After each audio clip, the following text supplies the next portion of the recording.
Krishna. Hare Krishna.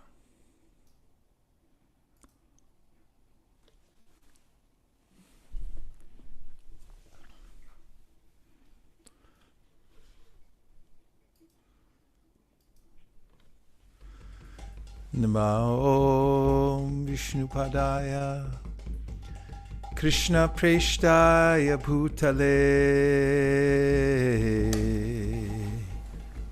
Sri Mate Bhaktivedanta Swami Niti Namine Namaste Saraswati Devi Gauravani Pracharine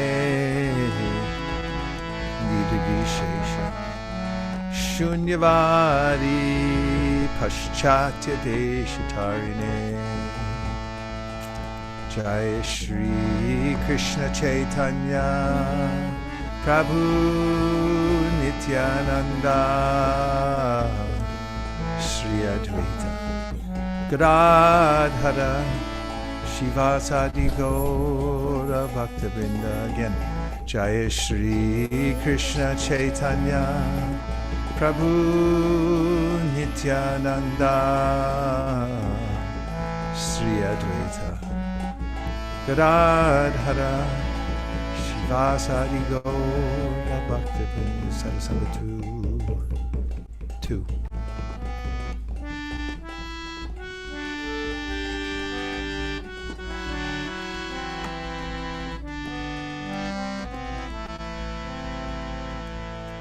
Hare Krishna,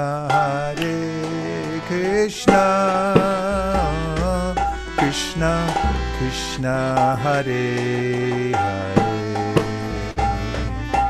Hare Rama, Rama Rama, Hare Hare.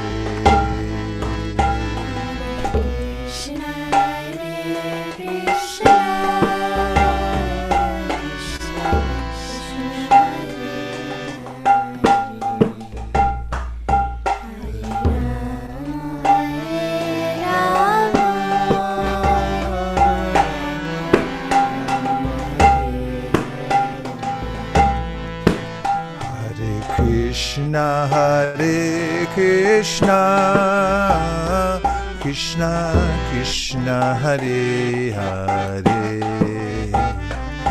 Hare Rama,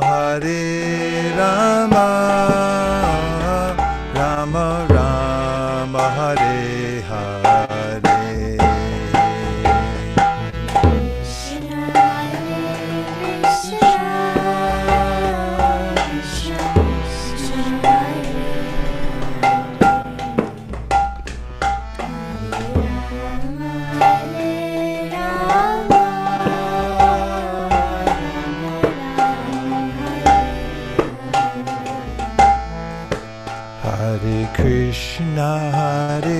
Krishna, Krishna Krishna, Hare Hare, Hare Rama, Rama Rama, Hare Hare.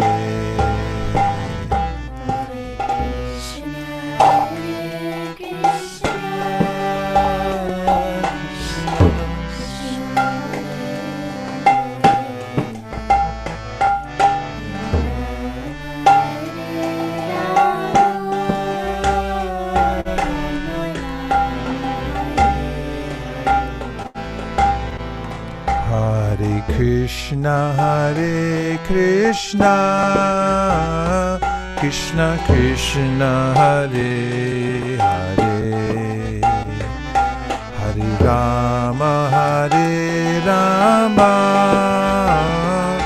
Rama Rama, Hare Hare.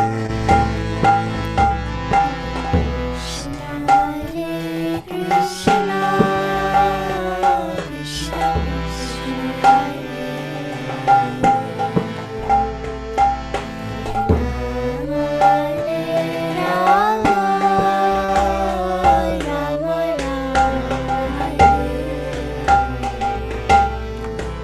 Hare Krishna, Hare Krishna, Krishna Krishna, Hare Hare, Hare Rama, Hare Rama, Rama Rama, Hare Hare.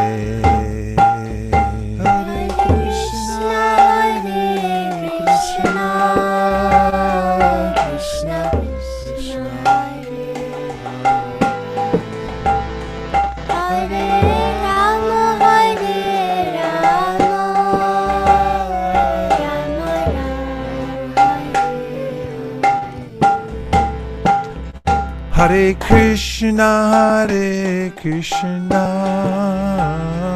Krishna Krishna, Hare Rama, Hare Rama, Rama Rama, Hare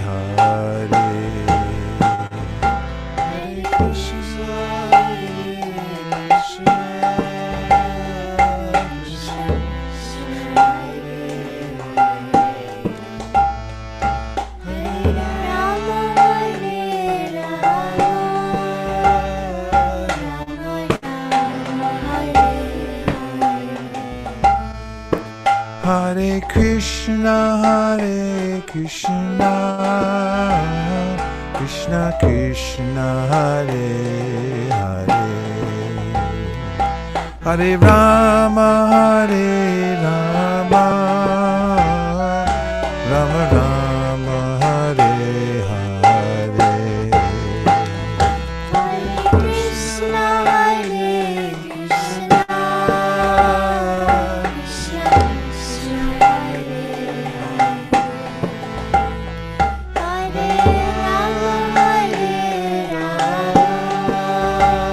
Hare Krishna,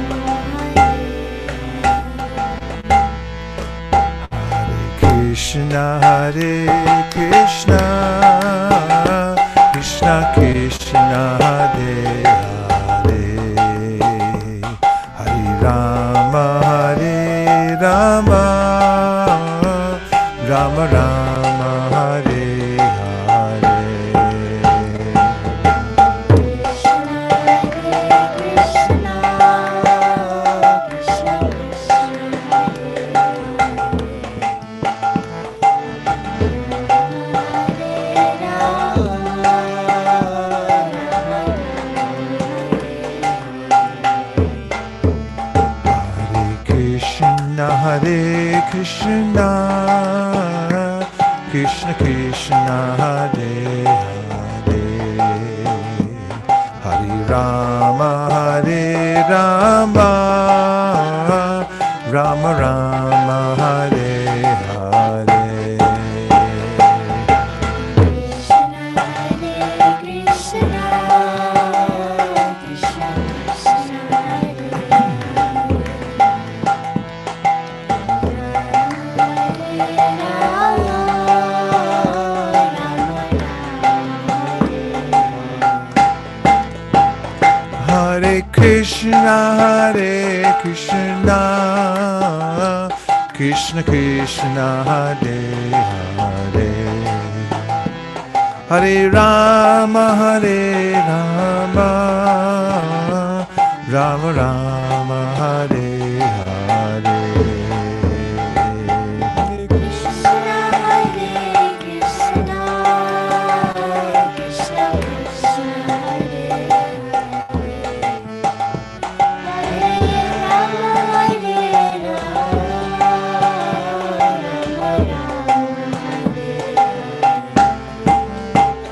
Hare Krishna, Hare Krishna, Krishna Krishna, Hare Hare, Hare Rama, Hare Rama, Rama Rama, Hare Hare.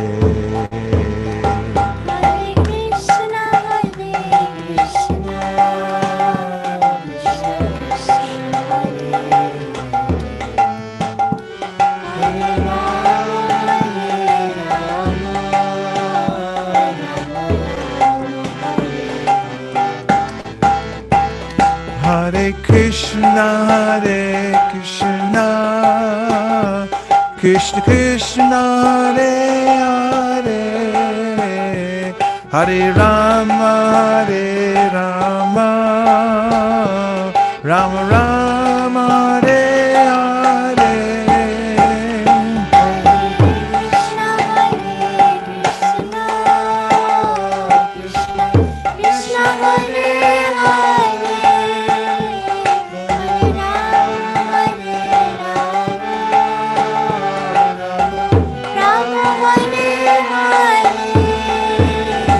Hare Krishna, Hare Krishna, Krishna Krishna, Hare Hare, Hare Rama, Hare Rama, Rama Rama, Hare Hare.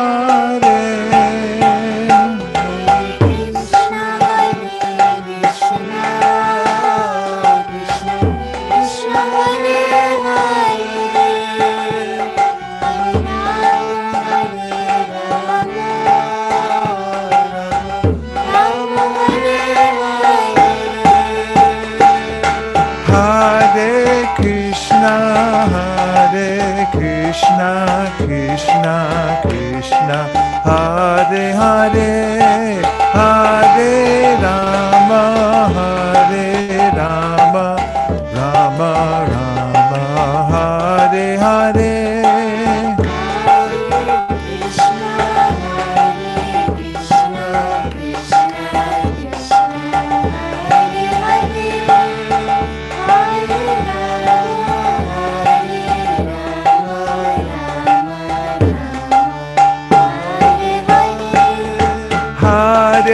Krishna, Hare Krishna, Krishna Krishna, Hare Hare, Hare Rama, Hare Rama, Rama Rama, Hare Hare. Hari Bol, Sanatana Sundar Prabhu ki jai.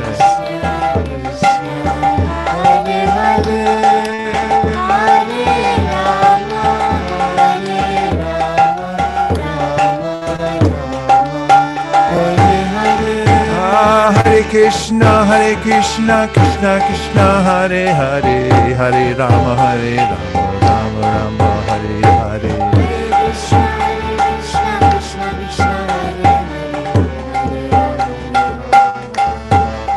Hare Krishna, Hare Krishna, Krishna Krishna, Hare Hare, Hare Rama, Rama Rama, Hare Hare.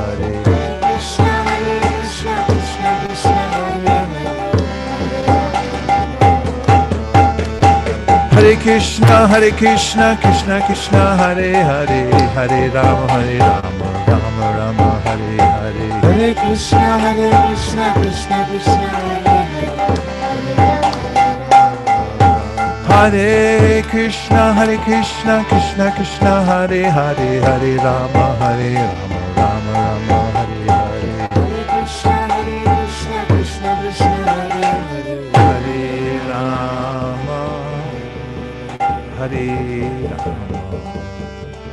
Rama, Hare Rama, Rama Hare Hare, Hare Krishna, Hare Krishna, Krishna Krishna, Hare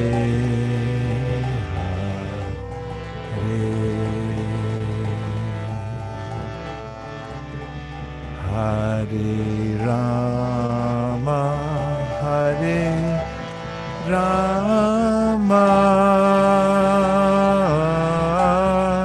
Rama Rama, Hare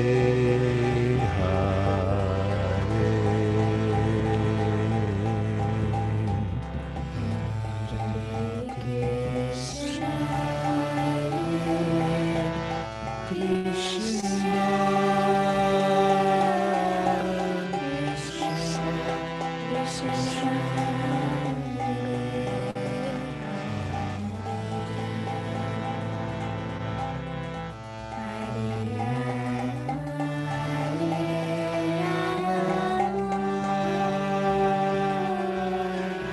Rama Rama Hare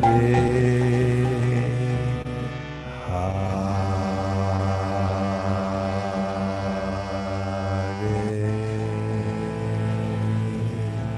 Gaur Premanande Nitai Gaura Hari Bol Hari Bol Hari Bol Nitai Gaura Hari Bol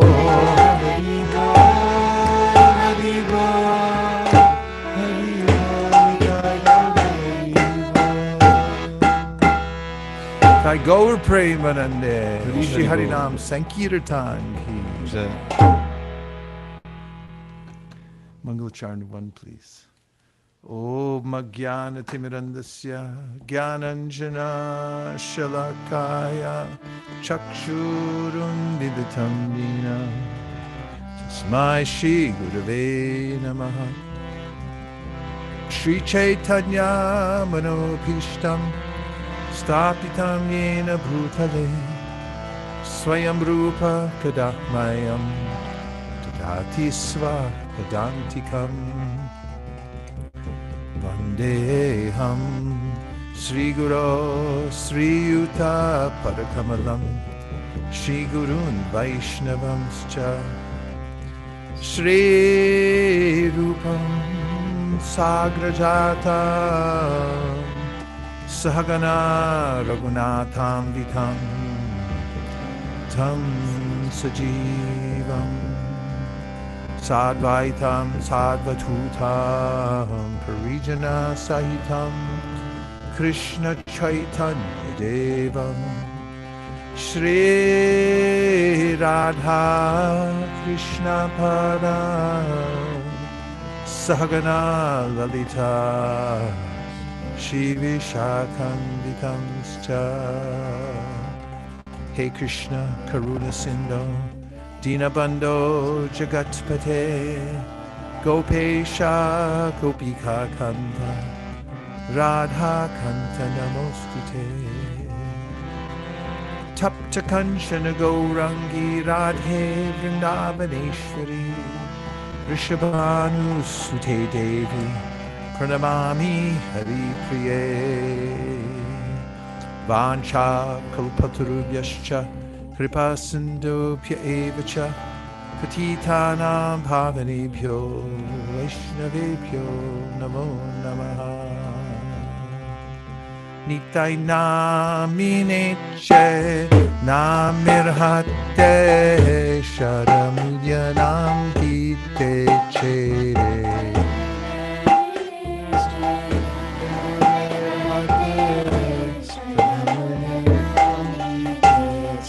Nitai Namineche Namirhate Sharamudyanam Kite Chere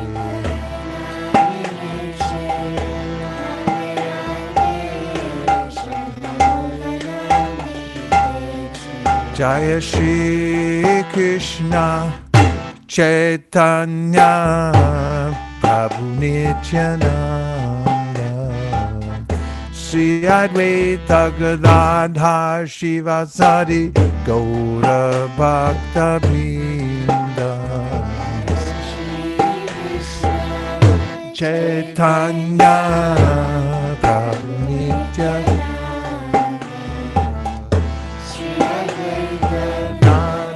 Shivasari Gaura Bhakta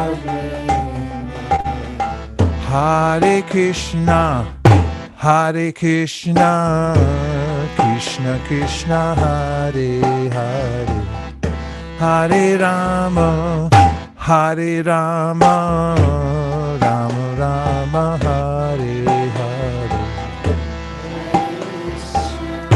Hare Krishna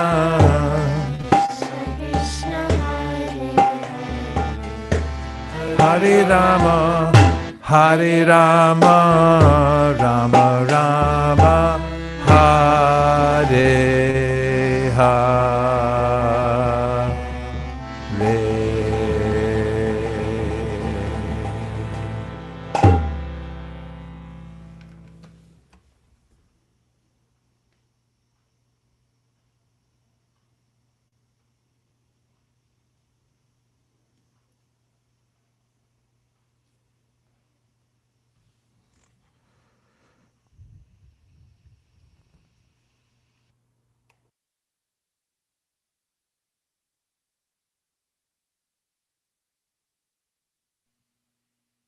or a journey. That will never do. Srimad Bhagavatam is the mature fruit on the tree of Vedic wisdom. And we're invited at the very beginning of the Bhagavatam to drink the semi-solid juice of the Bhagavatam. There's no pit or seed. It's perfectly palatable. And the result is that we get a higher taste. Now, throughout the Bhagavatam, we may find subject matters that seem to be a little bit caustic in the sense that we hear about the anomalies that are inherent in material existence. And to one who has a desire to maintain the status quo, such presentations may seem a little jarring. Like, why are you disturbing, or why are you criticizing material life? Can't you guys say anything positive? Well, the Bhagavatam's all positive, but the material world, unfortunately, is a very disadvantageous and awkward situation for living entities. And therefore, the Bhagavatam, like a friend, is coaxing us away from the material existence by revealing to us what it actually is, what it really looks like. And the beauty of that is that if one invests one's hearing power in listening to the Srimad Bhagavatam carefully, one will become divested of the idea that the material world is a place where I can find happiness. And simultaneously, the Bhagavatam gives us information of the relationships and beauty of the spiritual world. The spiritual world is full of color, smell, sense, movement, drama, dance. And all of that is the original color, sound, the sense of the spiritual world. These are the permanent, lasting features that we're looking for. Whereas in the material world, they're constantly diminished because of the power of time, and they're washed away again and again. So on one side, we're shown the folly of just accepting the material existence to be true. And the Bhagavatam does it in such an artful way by taking us through one nested story after another. We find that in the beginning, Srila Vyasadeva is giving the framing of the Bhagavatam what it is, that it's going to be an exposition on the Gayatri, and it's an expansion of the Vedanta Sutra. And then there's some conversation that takes place at Naimisaranya. The mind gets taken away by this story where the sages have gathered, and we want to hear what they're going to say. And the best kinds of questions are being asked. For instance, what's the highest good for all people? Doesn't somebody want to hear that? At most of the press conferences nowadays, everyone's looking for some kind of fault in somebody else and what will sell, try to get a reaction. But the Bhagavatam starts off in a way that really catches our attention, that what's the greatest good for all humanity? That activity by which their souls may be satisfied.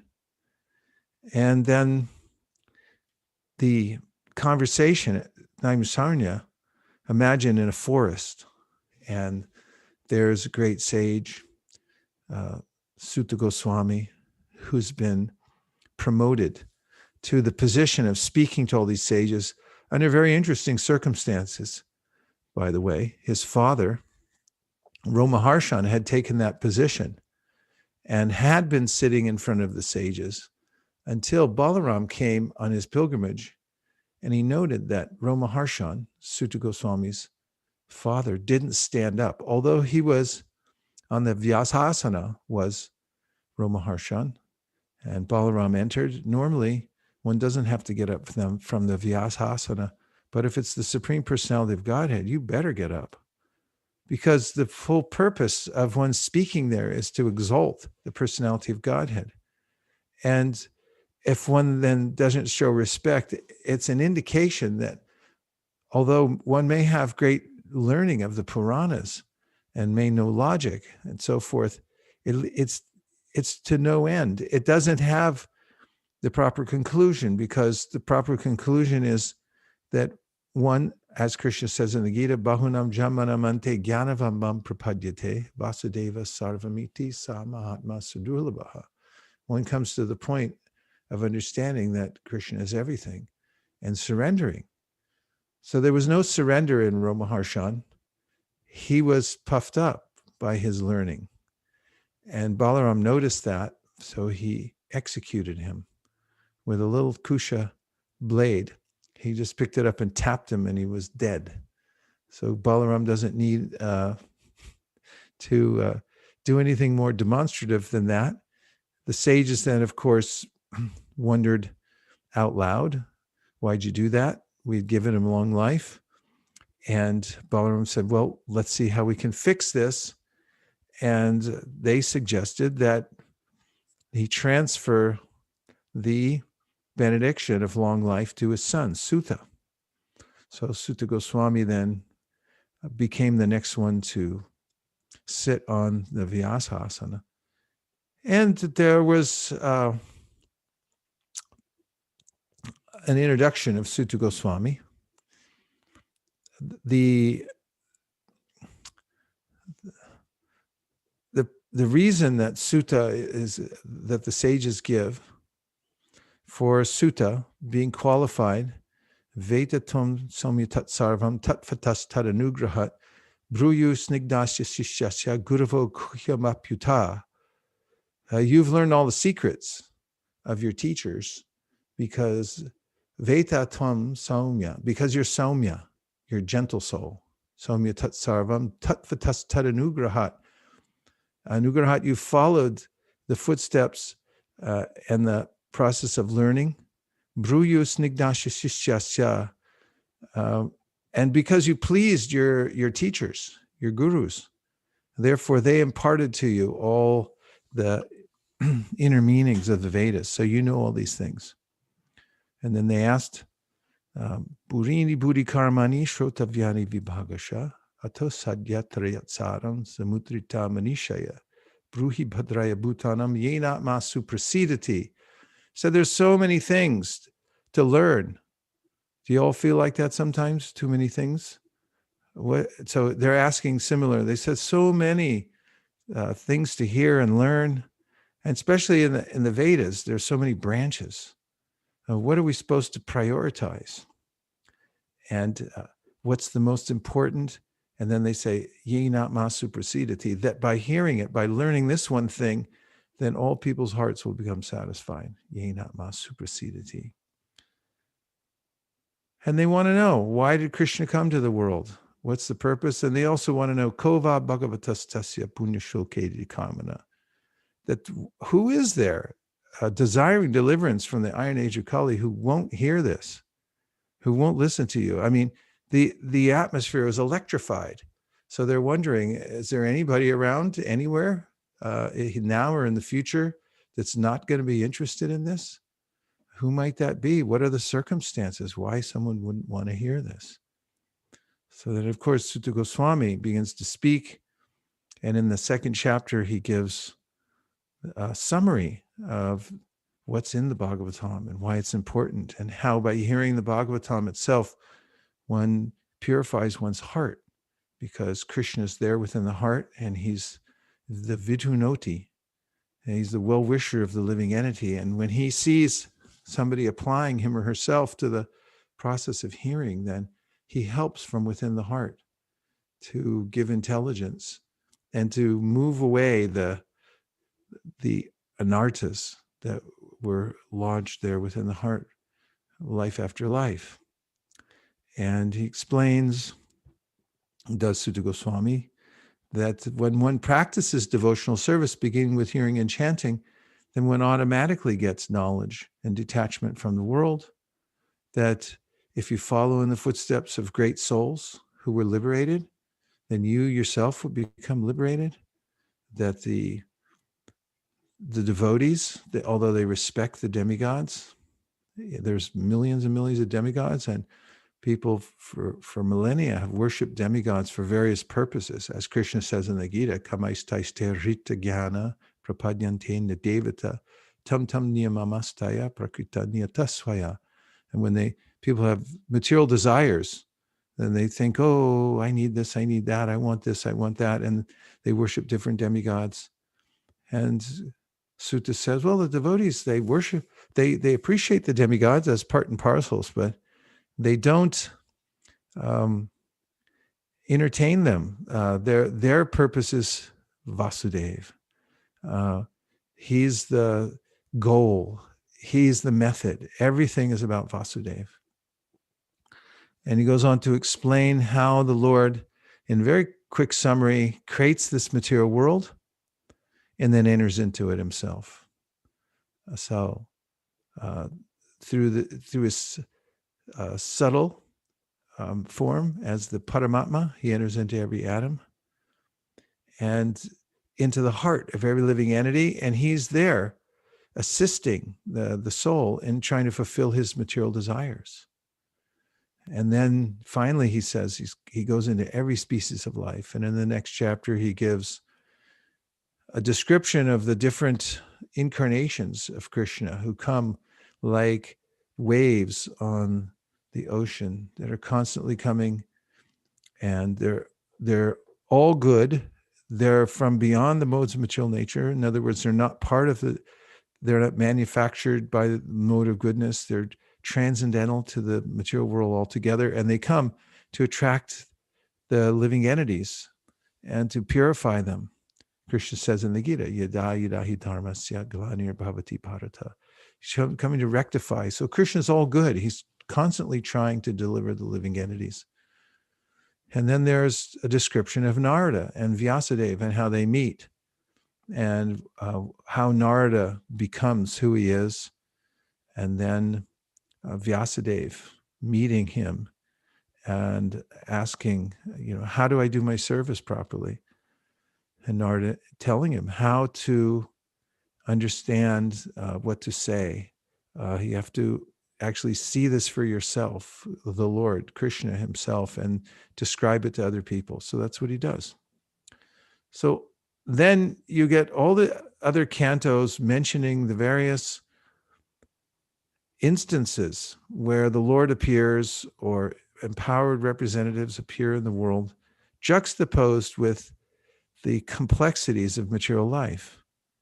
The way Chitraketu encountered a sudden death of his little son, and it all had to do with intrigue in the palace, envy of his co-wives, killing the child, and so forth. I mean, you might say this sounds sensational, but actually it's the stuff of news every day here in the material world. And to spare one from just the titillation of listening to everyday news, we hear the Bhagavatam, and it represents all the different ways in which we can become confounded by our interaction with the material nature and our relationships in the material world. So much so that by going through the Bhagavatam systematically and coming to the 9th canto, one then feels, I've done all this already.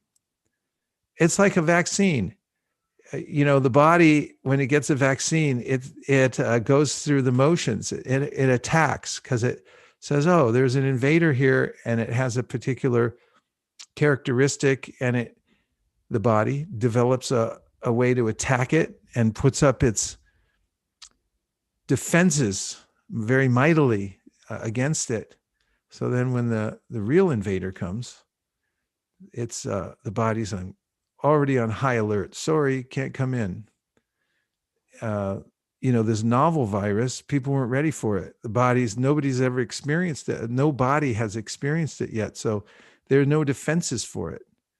So if one just takes material life without Bhagavatam, it's like getting the novel coronavirus. No defense, nothing ready. When you read Bhagavatam, then you're ready. You say, "Oh, I've seen that before." Like the scene in Puranjan. He's looking for a place. I want to be happy. I want to enjoy. And that's what everybody does. What if we got a house over here? What if we got a little place there? What if we got 2 places, 3 places, and an airplane? And, Puranjan's looking everywhere. In Varsha, he finally finds a place and he goes there. It's beautiful. There's a park. And then the plot thickens, like every movie that you've ever seen in your life. And boy meets girl. And then, he meets this beautiful woman and says, "Well, hi, how are you?" And she says, "Well, I'm fine. How are you?" And there you go. They're off and running. And that's, something that if you're not forewarned about that there's consequences here, sir, madam, then, you just go headlong. No vaccination. You're straight into it. And that's what most people do. Right into the material world. Here's a blind well. I'll just jump in head first as hard as I can. Geez, what's wrong now? Why aren't I happy? Well, you see, it has to do with jumping in a blind well head first and hitting your head on the rocks down below. That's the problem. So Bhagavatam tells us you hear the story instead. The vaccine goes in and you understand, oh, this is how the material energy works. But it doesn't leave us there like most so-called spiritual philosophies, which simply eradicate material desire and say, don't live, don't die. They say, don't have material desires. Well, that's not possible according to Bhagavatam. And that's big news, because through mental speculation, most people come to this idea that if I eradicate material desire, then I'll be happy. In fact, most people, very unrealistically, I might add, think that spiritual life means that I'll renounce everything. And they know full well they're not going to do that. That's why if they're talking to somebody about spiritual life and they'll say, yeah, it's all about renunciation, right? Well, they don't have any intention of doing that. It means they don't have any intention of getting involved in spiritual life. How could they, based on the fact that they have a vested interest in the material world that's so deep that they won't be able on their own to get rid of that vested interest after millions of lifetimes. There's no way out. Until one gets untangled, as Bhagavatam says, Vidyate hriya grantish chijante sarva samshaya shiyante chastikaramani drishdevat manishvare. One has to cut the knot. The Bhagavatam does that. It cuts through the hard knot in the heart that says somehow or other, there's got to be a way to enjoy this material world. And then that knot is cut by the deftness of the Bhagavatam and its descriptions of the myriad ways in which every conditioned soul tries to enjoy the material world, from kings down to lepers and people who are destitute. Every one of them has a hard time of it in the material world. However, woven throughout these descriptions, spiritual knowledge explaining exactly why this is happening. That we are, for instance, karmatmaka yena sharira bandhava, parabhavas tavada bodha jato yavan jignasata atma tatvan, yavat kriyas tavi dhammato vai. The karmatmaka yena sharira bandha. You've got bondage in a body, in a sharira, because you've colored your consciousness. And that's what's carrying you from one body to the next. And you're being carried by the software, and you're moving in various situations, and you're doing it to yourself. So take a little responsibility to reform your consciousness. So then how to do that? All the way to the 9th canto, where there's a crescendo happening which is leading up to the appearance of Lord Krishna in the 10th canto of the Srimad Bhagavatam. And there, Parikshit Maharaj asks about Krishna's appearance in the Yadu dynasty. And Shukadev Goswami says, Nivrittatar Sharupa Giyamana Bhavavsharas Chotra Manobhiramat Ka Uttama Shloka Gunanavada Puman Virajeta Vina Pashugnat. So one of the questions that was asked early in the Bhagavatam in the first chapter, Kova Bhagavatasya Tasya Punya Shloke Dikarmana. Who is there desiring deliverance from the Iron Age of Kali who won't listen to this? And here he answers, he says, Pashugnat, somebody, especially hunters, someone who's going after big game, they're not going to be interested in Bhagavatam. I'm not going to name any names of any lowlifes who actually go out and hunt big animals, people you've probably heard of, but these are the lowest people on earth. And their consciousness is so degraded that they would kill other living entities, go hunting for them when they don't have to. They're disqualified. They can't hear it. And people who are killing themselves, they're determined, as Prahlad Maharaj says, they have a vrut that I'm staying in the material world and I don't care how hard it is or how many times I have to die, I'm staying in here. These people can't go. But Nivritta Tarsha, who gets to go on this journey back home, back to Godhead, leave the dark material world full of death behind? Nivritta Tarsha Upagiyamana. Nivritta Tarsha are those whose desire to enjoy the material world has loosened. They have this sense that I don't want to do this anymore. I'm not thirsty for the material world. They're also not against it either. Krishna says in the 11th canto later on that perfect for bhakti are those, they're not so renounced that they're in a militant way denying the senses, nor are they interested in the material world anymore either. So they're right in the middle path and they can easily take to bhakti. So then there's three kinds of people. There's those who are liberated, those who are trying to become liberated, and those who are entangled in the material world. And the Bhagavatam is good for all of them. And so in the process of describing this, the way that one becomes liberated from the material world, Shukadeva Goswami says, Nivrittarshu Pagiyamanas Bhavau Shadach Chotramanobi Raman, that the medicine, Bhava Ashauti, the way that you get cured from the material disease altogether and all the ills of the material world, Bhava Ashauti, it's the panacea for everything here in this material world, is by hearing Srimad Bhagavatam. Bhavau Shadach Chotramanobi Raman. It gives great pleasure to the ears. Kutama shloku gunanavarat puman vina pashugnat. Vina, except for those people who are killing animals and killing themselves. So, 10th canto then, we hear about the appearance of Lord Krishna. The drama begins of Lord Krishna himself appearing in this world. And there's a lead up to it. And it's that Devaki and Vasudeva are just married. Imagine they're riding in a chariot and Devaki's brother is driving the chariot for her. And then here's an omen from the sky. It's the demigods. They're trying to induce Krishna to appear.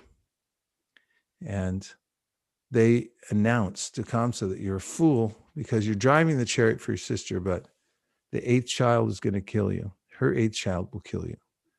So Kamsa, being a demoniac person, stops driving, grabs her hair, pulls out his sword, and is about to kill her. And then Vasudeva has to convince him not to. So he describes how if you do this, it'll ruin your reputation. That's one thing. And the other thing he says is that you're going to get a bad karma for this. Come on, you're gonna kill a woman and your own sister? I mean, not just bad reputation. In your next life, you're going to pay for this dearly in karma. But amazingly, Kamsa is not affected by these things. That's how strong the desire to enjoy the material world is. People get swept away by the material desires, and they'll do anything. So finally, he tells them that, okay, you can avoid those other things, and plus, I'll give you the children one by one when they're born, and you can do with them as you wish. So you have nothing to worry right now. And he did that for saving the life of Devaki. And then, of course, Kamsa agreed to that, and because it sounded like the best deal for him. And the dramatic opening scene, the Bhagavatam, besides the demigods, and this is actually, from Mahabharata, that the earth planet became a congregation place for demoniac people. It was like a hiding place in the universe. They are all amassing here and getting nourished here on the earth planet, the demoniac forces of the universe. So all this is happening at one time when Lord Krishna appears. What a dramatic scene. So the precursor to Krishna's appearing, as Bhumi appears in the form of a cow, and she comes to Brahma with tears in her eyes and says, this is horrible what's happening here on the earth. Such a sacred place, Bharat-varsha, and it's being destroyed by these demoniac people. And can you do something? So Brahma then goes with the other demigods to the shore of the Milk Ocean in this universe and offers prayers. Purushukta, and Prabhupada says other devotional prayers, and gets information from within the heart, from Lord Krishna, that I'll be appearing. And tat priyartam, you should tell all the other higher beings to appear. The wives of the demigods, they should all appear before me to set the stage for my appearance. And then, of course, I'll just tell one other little part, and that is that just before Krishna's appearance, of course, Devaki has 6 children to begin with, and Kamsa ends up killing every one of them out of self-interest, self-preservation. That was his idea, to kill every one of them. And then the 7th is what he thinks and everybody else thinks is a miscarriage, but it's actually that Sankarshan, Balaram, took birth within the womb of Devaki, but he's transferred to his real mother, Rohini, by the power of Yogamaya, because Krishna tells Yogamaya to go. And he said very easily, you can transfer Sankarshan to the womb of Rohini. So then they thought, it's a miscarriage. That is, Kamsa thought it. Everyone was wondering what's going on. And then finally, Krishna takes birth, the 8th child, but Kamsa never sees it because it happens at night, at midnight.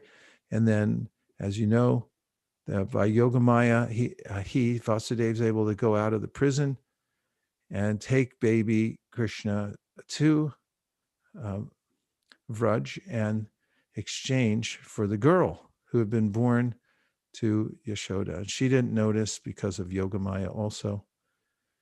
So he came back with a girl, did Vasudeva. Went back in the prison, and then in the morning, baby crying, Kamsa comes running. Devaki says, don't do it. It's a girl. She's not going to hurt you. But Kamsa's so demoniac, he picks her up and tries to dash her head on the stone. And she kicks him in the head and flies up into the sky and said, Kamsa, you idiot. The child's already born. He's there already in the Vraj. And so, first of all, Kamsa becomes impressed because he's a worshiper of Durga. And he thought, my sister gave birth to Durga. She's pretty good. And then he went on an all-out campaign to kill all the children in the Vraj. And then, of course, we see the influx of Kamsa's friends, starting with Putana and Trinavarta, Shakatasura and Trinavarta, and all the demons one after another trying to kill Krishna, and then Krishna killing them. Prabhupada said he did more killing than he did loving even. so much killing, but it's all ecstatic because everything Krishna does is good. So one of the points made in this section is that the children, they're called the Shadgarbha Asuras, that were born from Devaki. In previous life, they were sons of Kalanemi, who was a demon killed by Vishnu. Now, in that life, they had a relationship with Hiranyakashipu, and they had disrespected him. At least in Hiranyakashipu's mind, he had been disrespected because these 6 children went to Brahma and tried to get their own benedictions and powers to not be killed by anybody. But he took exception to that, said, why didn't you come to me? Why'd you go to Brahma? And I mean, there are people like that hanging around the earth nowadays that are this unreasonable. And they, so he cursed them. He said, in your next life, you'll be born from your present father in the next life. And, you'll be born and your father from this life in your next life will kill each one of you. That was the curse. And so it turned out that Kalanemi, who had been killed by Vishnu, took birth as Kamsa. And then when each one of these children was born, then Kamsa killed his previous children one after another. So how's that matter? I mean, how does that relate to us? According to Vishwanath Chakravarti Thakur, as related by Prabhupada, he says that each one of these Shadgarbhas, they represent Kam, Krodh, Lobh, Mada, Moha, and Matsarya. Those are the big 6 that contaminate the consciousness of the living entity and perpetuate its stay in the material world. And so when Devaki was aware that the Supreme Personality of Godhead was going to take birth from her womb, she was constantly in fear of Kamsa, that Kamsa would come and kill the child. What to speak of her other children? I mean, it's horrific, actually. And so Vishwanath Chakravarti Thakur says, the fear that Devaki had represents the fear that a devotee has of the material existence. And that we should be on a high alert during this lifetime and be afraid of the material world. Don't cozy up here and think, it's just a fanaticism, you don't get so serious about spiritual life. It's not that important. You got to balance it out. And come on, you could die at any minute. At any second, anybody can just be transferred from this body to another body. And if you're not prepared, material nature is on automatic and you just get transferred to the next place. And who knows what far-flung place you're going to go to. This is serious business. And a devotee who wakes up to that reality has this kind of persistent awareness that this is a dangerous place. And they're constantly saying, oh, Krishna, please help me. Oh, Krishna, please help me. I mean, they don't walk around and display neuroses everywhere they go by pretending, just not engaging properly with other people, but they keep that guarded sense about them that anything can happen in the material world, and therefore I always have to take shelter of Krishna. So this is what Prabhupada says, Vishwanath Chakravarti Thakur is bringing out in his teachings about this pastime, is that the Kam, Krodh, Lobh, Mada, Moha, and Matsarya, that they are represented by the Shadgarbhas. And each one of them is killed by our, number one, our fear of material existence, of getting caught up in it, and our engagement in devotional service. And then once those our attachment to the material world is diminished because of our fear and our engagement in Krishna's service, then Sankarshan, the guru, comes. Balaram's the original guru.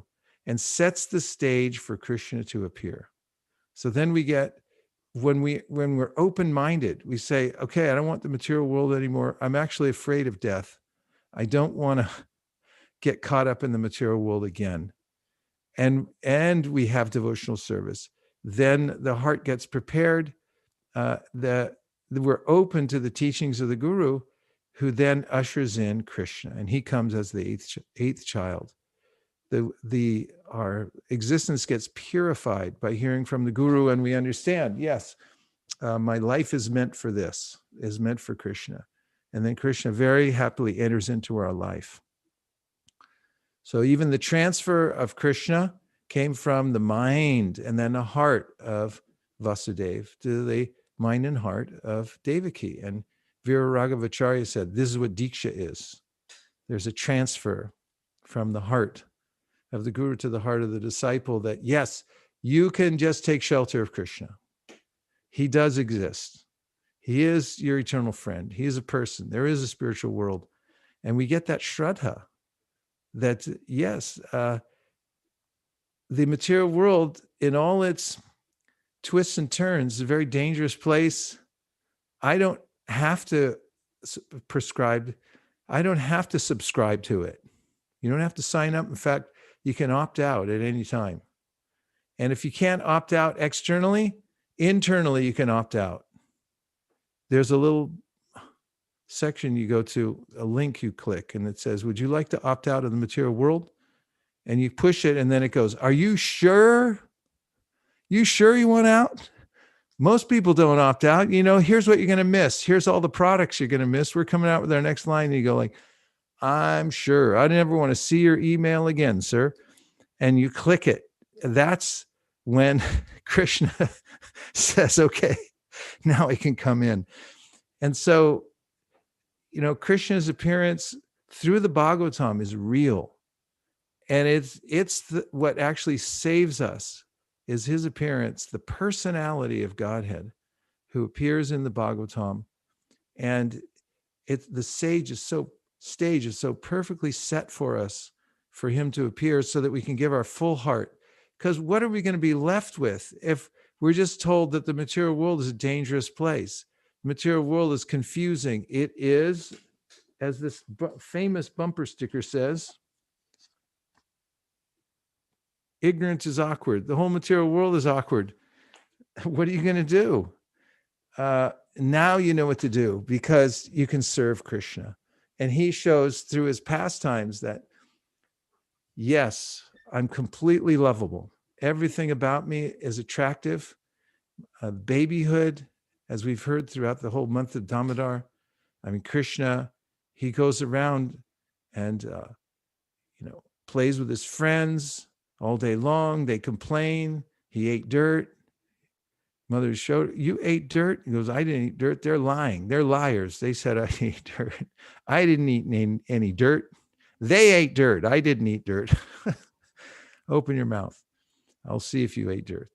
And inside, she sees herself with Krishna sitting on her lap. And then inside that, Krishna sees another Krishna, goes on to infinity and all the opulence, all the universes, everything. So who is this child? And she says, forget it. She's my baby. I mean, this is the personality of Godhead, but he's playing like a little child. And then throughout his pastimes in this little village, everybody loves him. Everyone's attracted to him. Everyone wants to hear about what just happened to him that day. And he's constantly doing amazing things, like huge bird comes out while they're playing and swallows Krishna, and then Krishna breaks his beak and bifurcates him and then kills the bird.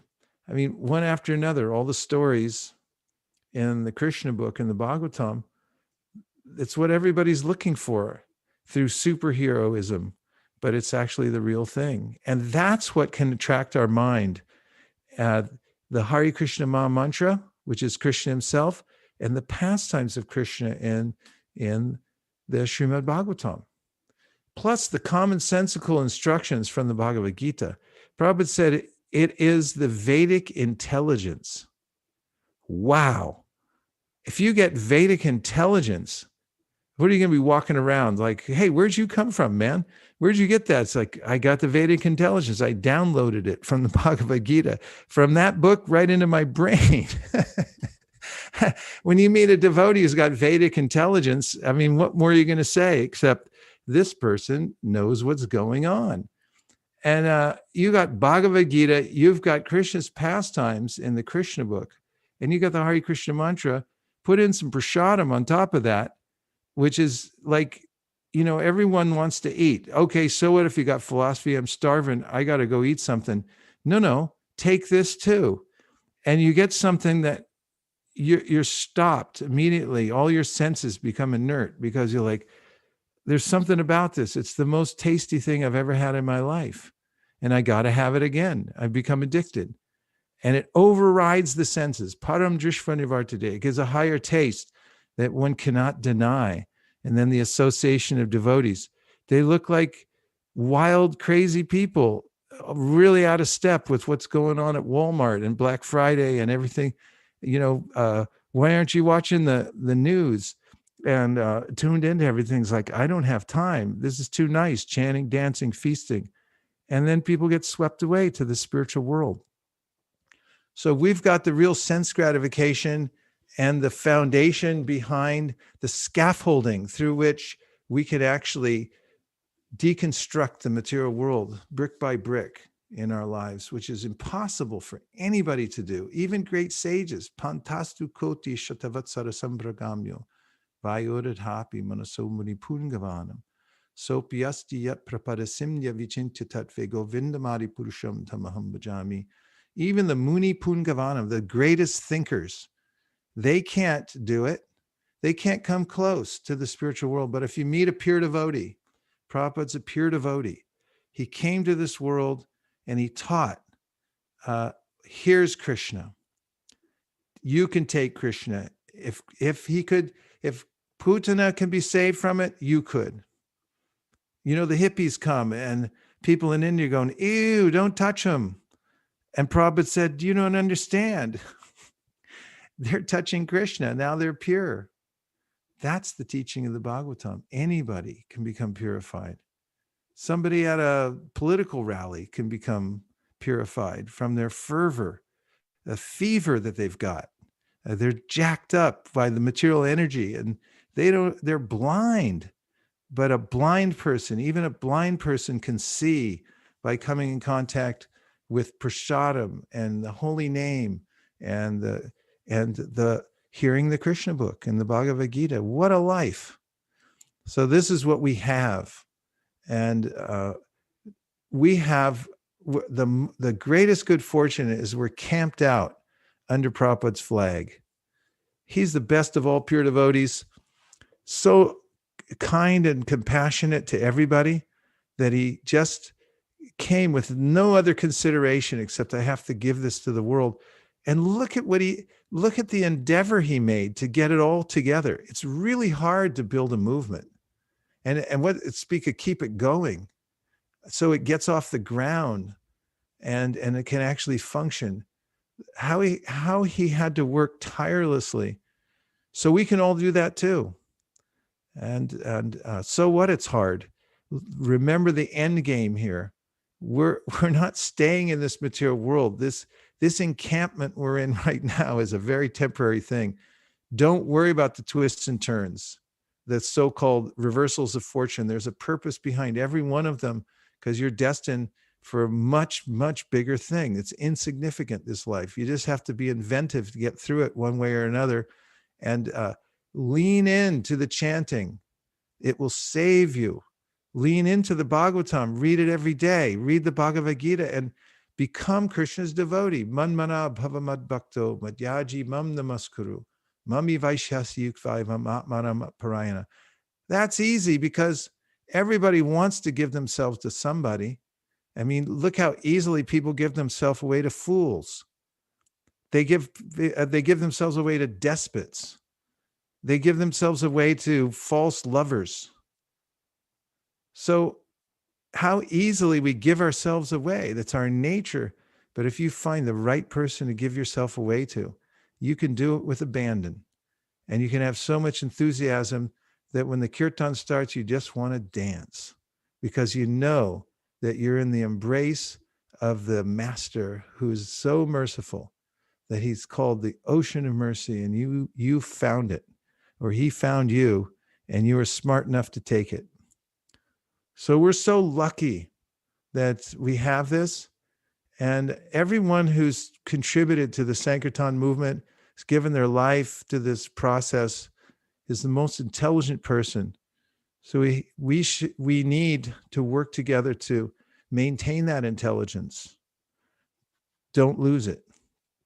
And stay in the process that is nectarian and give it to as many other people as possible, because then we see the effectiveness of it ourselves. Otherwise, we can forget if we get isolated. We just think, oh, it's an ordinary thing. But when you give it to other people, like Malini gave to a neighbor, hung it on the door, and he said, oh, I thought you didn't like me. But now, people come alive, and you see that they're not doing anything. Nobody's doing anything in the material world. Picking a new cabinet for but what are you going to do? You don't even know what to do. That people don't know what to do here in the material world and what not to do. And there's just no fun here. The party was over when it started, and nobody knows it. And it's a complete drag. But the music's playing in the spiritual world, and the food's there. Everybody's going on an eternal festival party. So we should go there too. Hare Krishna. Om Tat Sat. Now let's see if you have any reflections or questions.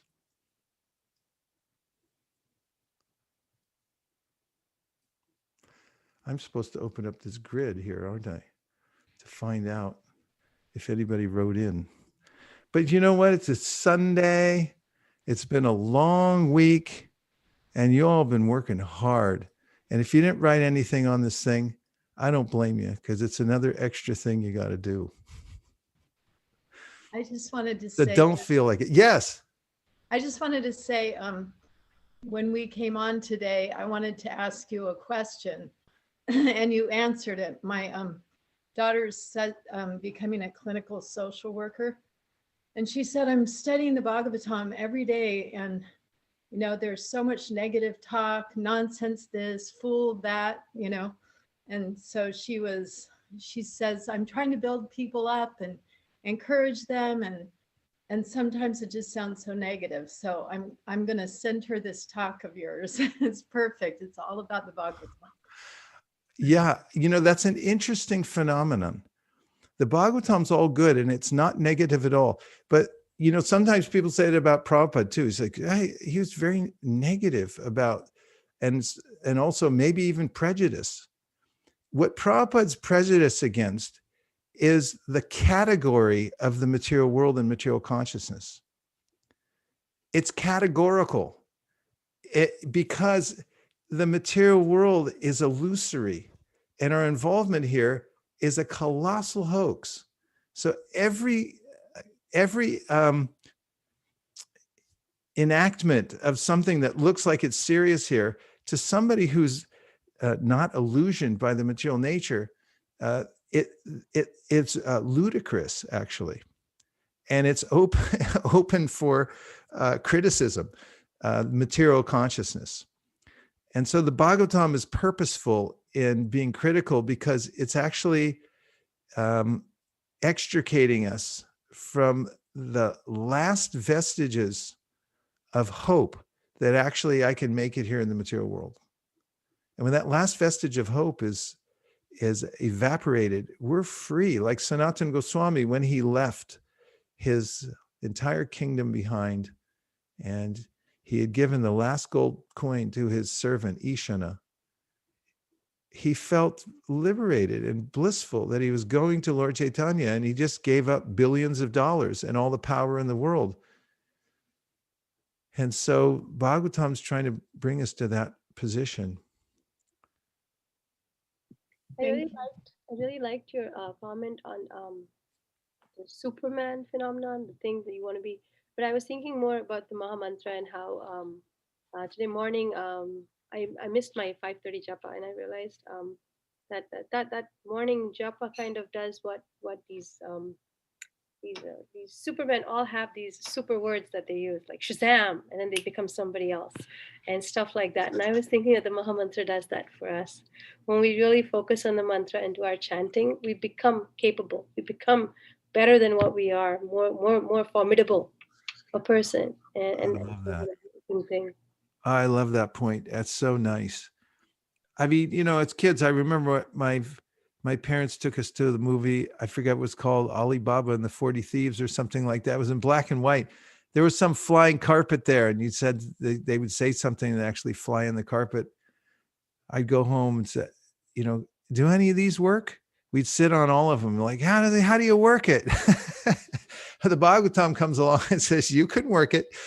These things are not out of reach. All mystical powers, everything available in Krishna. He's Yogeshwara. He's right there in his holy name. So I love that point. Shazam. But we have a mantra. It's so important to continually build up our faith in the chanting process, because in getting out of the inertia of the material world, we have to have a point at which we have param drishva nivartate. We actually get a taste through which we know ourselves directly. We already saw it. It's not cultural momentum. It wasn't the family I was born in. It has nothing to do with social pressure. It's like, I'm doing this because I already saw it for myself. And for every one of us, it's important to have that experience. And it comes through the chanting of the holy name. It's the incantation of all incantations that evokes our real relationship with Krishna. We can see it for ourselves. Let's see what else. Hare Krishna, Guru Maharaj. Oh, Hare Krishna. Gopal Champu. Thank you very much for joining so late at night. So just on the last point you were making before you opened up for reflections, on giving out the knowledge, you kind of sometimes gives you a reminder of what special thing we have. I just want to share two recent stories. One, I was at the airport and I was walking around, and then one gentleman, I met eye contact with one gentleman, and he just lit up. So I approached him with some books, and he said, I have the Bhagavad Gita.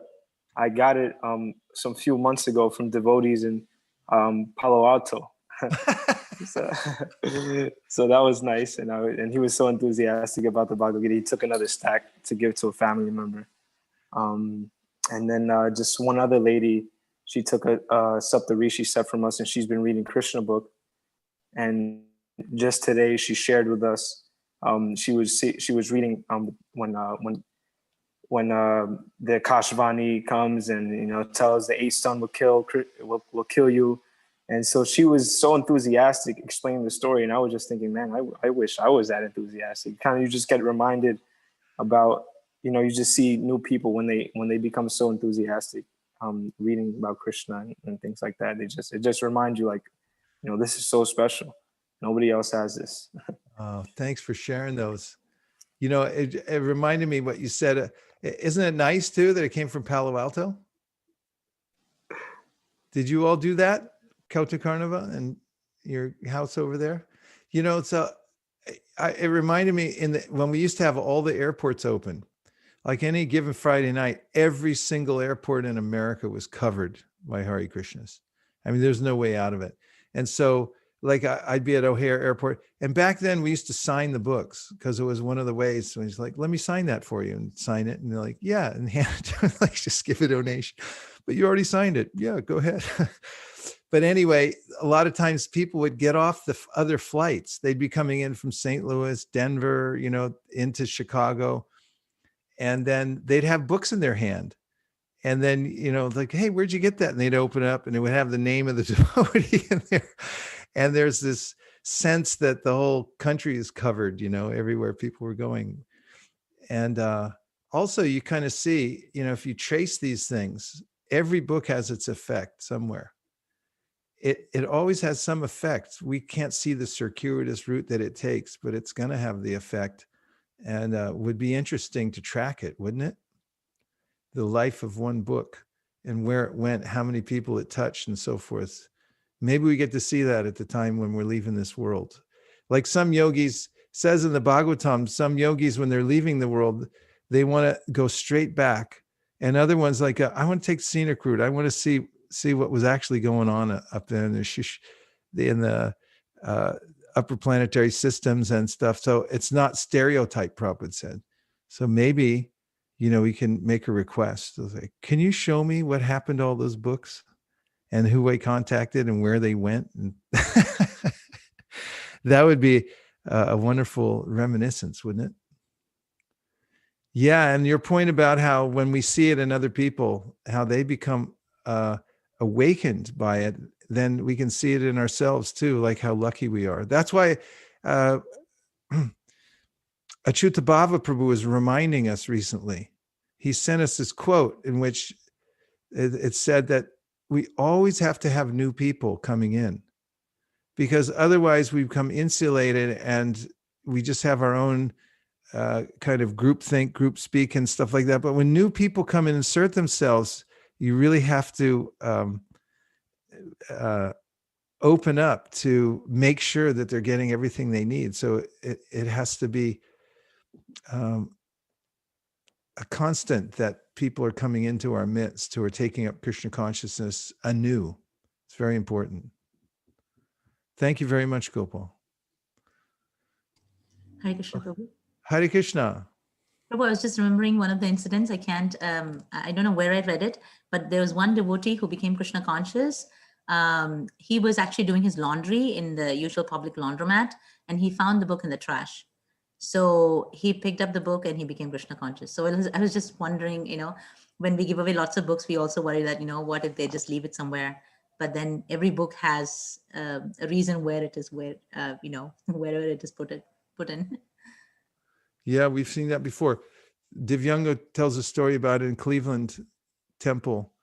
The janitor from the airport came and rung the doorbell there in Cleveland, Ohio, where the temple was. And she had a Reservoir of Pleasure in her hands. And she said, "Is this yours?" And, they said, "Yeah." And where'd you get it? She said, "I'm the janitor at the airport." And she said, "I can't believe that anybody would throw away something so beautiful." And they invited her in. She wanted to return it. And she came in and had prasadam and things like that. So the journey of one book and where it goes. Yeah. Subhadra says, my mother-in-law became a devotee from a magazine left in a laundromat. Hey, there it is. Okay, there's a couple questions here. Dhanavari, why Lord Balaram killed Ramaharshan for a small offense? Wasn't a small offense. It was the biggest offense. Because, you see, he was, Ramaharshan, unlawfully assuming a position and taking adulation from those who he's supposed to be leading, and he was showing them exactly the opposite of what he should have been. And so you also have to keep in mind that it's not a bad thing to be killed by the Supreme Personality of Godhead. In fact, if you're going to go, that's the way you want to go, is be killed by Balaram one way or another, because Krishna's all good. His killing is as good as his embrace. So not to worry. But he does come for this purpose. Yadahi dharmasya glanir bhavati bharata. The reason it's an egregious offense is because the fulcrum of all power and movement in this material world is ideological. And if people aren't situated properly, then they become led astray. And the whole purpose of the material world is for reformation. So if the teachers become bad and they're teaching the wrong message, then we know from Sri Upanishad, don't we? Somebody give me the verse I'm thinking of. Anyadevahur vidyaya, anyarahur avidyaya iti shushumadiranam yenas tadvichakshire. One result came from knowledge, another from ignorance. And there's a way in which, so-called knowledge is worse than ignorance. Because if you're a so-called teacher and everyone's respecting you, and then you're actually teaching them the wrong thing and taking them away from Krishna, then that's worse than somebody who's in abject ignorance and teaching that. So that's why it was such an egregious offense, Dhanavari. Okay, anonymous. If a devotee suicides while thinking of Krishna, what happens?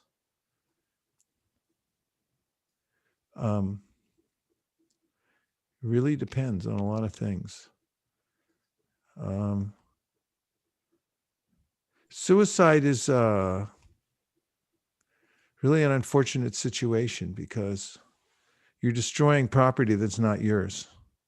And that it's violent also. It also doesn't help. Of course. Yes, Prabhu. Maybe Sanatana Goswami and Chaitanya Mahaprabhu. Yeah. Sanatan had this idea. Good call there, Srivas Prabhu. Sanatan had this idea that my body has these sores. I've come to Jagannath Puri to worship Lord Chaitanya Mahaprabhu, but I'm just making offenses. I'm such a useless person. I can't even go near the temple because I'll contaminate the pujaris. And Lord Chaitanya Mahaprabhu is embracing me and I'm making offenses. So what is the use? So he got it in his mind that he would commit suicide. And how is he going to do it? In the presence of Mahaprabhu, he would dive in front of one of the wheels of the Jagannath cart during the Rath Yatra. He didn't tell anybody, but one day when Sanatan and Haridas Thakur were together at Haridas Thakur's little kutir, Mahaprabhu, in the course of conversation, says, you may not commit suicide. This is not approved by me. And he said to Sanatan that if I knew that I could attain Krishna by committing suicide, I would have done it thousands of times already. The devotee, sometimes out of disappointment, thinking that my service is so substandard, may think like that. But then actually, he is enjoined by Lord Chaitanya Mahaprabhu not to do such a thing. Of course, Prabhupada said his father had stopped drinking water in order to, because his body was so broken that he just stopped drinking water. And then, in a few days, he left his body. And Prabhupada also stopped drinking water. And he sort of indicated that, in some circumstance, when the body is completely finished, and then if one's in an ideal situation and he stops drinking water, then that is a circumstance that's a little bit different. That's why I said there's different circumstances. But what happens? It's not recommended. So Chaitanya Mahaprabhu said, don't do it. And I don't know what happens. It really depends, because you could make an offense and then you have to make up for that also. Yes, please. So Maharaj, I was thinking about Chota Haridas, who also committed suicide, but he had to be in a ghost body because of cutting short his life, although. Yeah, actually the speculation by some of the devotees was that he got a ghost body. Mm-hmm. But actually Chaitanya Mahaprabhu, he had attained a spiritual body through which he was actually coming and serving Mahaprabhu. And so that was confirmed by Swarup Damodar. When they said, some of the devotees said they knew he had drowned himself in the Triveni, and then they said, oh, you think he's got a ghost body? And Swarup Damodar Maharaj said that conclusion is not correct. And then Kaviraj Goswami reveals how Chota Haridas was coming in his spiritual form to sing to Mahaprabhu and serve him in that way. And he was used in the service. Chaitanya Mahaprabhu used him in his service to show that he would not tolerate hypocrisy, especially in the renounced order of life. Thank you, Maharaj, for clarifying that. Yeah. You're welcome. And Vaisesika Prabhu, can I add one last point on this? And Yes, please. if you are second initiated by your spiritual master and you're committing suicide, then you're not only guilty of suicide, but also killing of a Brahmana. So that also kind of goes on your head, just an added benefit or bonus to your suicide. So. Yeah. Well, oh, look, it's Mukaravinda here. So let's see. He says, thank you for inspiring us to take Srimad Bhagavatam's shelter to get oneself vaccinated against material nature. Sometimes I found that even after understanding the wisdom, one still does the same mistake, which has been warned by Srimad Bhagavatam again and again. So I would like to understand what I am missing. Could you please help me? Well, learning something and then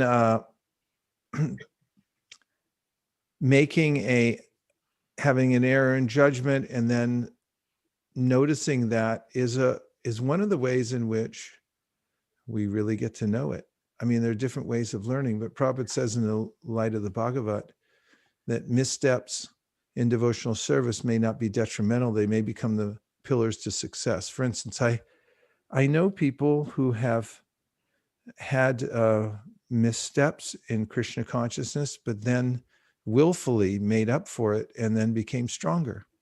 And they have that memory of what not to do and what it takes to have a comeback and so forth. And they become very, very determined. I mean, one of them is Bharat Maharaj. He, not that I know him personally, but I know him from the Bhagavatam. He slipped from a very high position and had to take a deer body. And boy, did that make him determined. You read the story of Jad Bharat, and he's really determined. He doesn't want anything to do any more with the material world. And to come to that attitude, it takes many, many lifetimes for most people. He got it in a couple. And a lot of the precursor to coming to that mood that I'll never do this again. Sometimes when there's a mistake and we see, oh, how foolish, I threw away what I already had. And I was on the TOVP building once with a devotee, an old god brother who had, really slipped a long way. And then we had climbed all the way to the top, actually. It was when it was first being built. And on the way down, he was saying it takes so long to come all the way up here, but you can slip down in a minute. And he was so wistful about it. And I could tell that it had gone deep within him that, wow, never do that again. I better be careful. It's, it leaves an impression that can make you more determined. So nobody's recommending that we do that. But, one time, one of my godbrothers, after he was initiated, he went to Prabhupada and said that I am having a really hard time following the principles. And Prabhupada looked at him compassionately and said, one day you will walk. And like a child, when it's learning to walk, it gets up and it slips, falls down, and in the wrestling to try to get up on its feet, it's developing balance, muscle, and everything like that.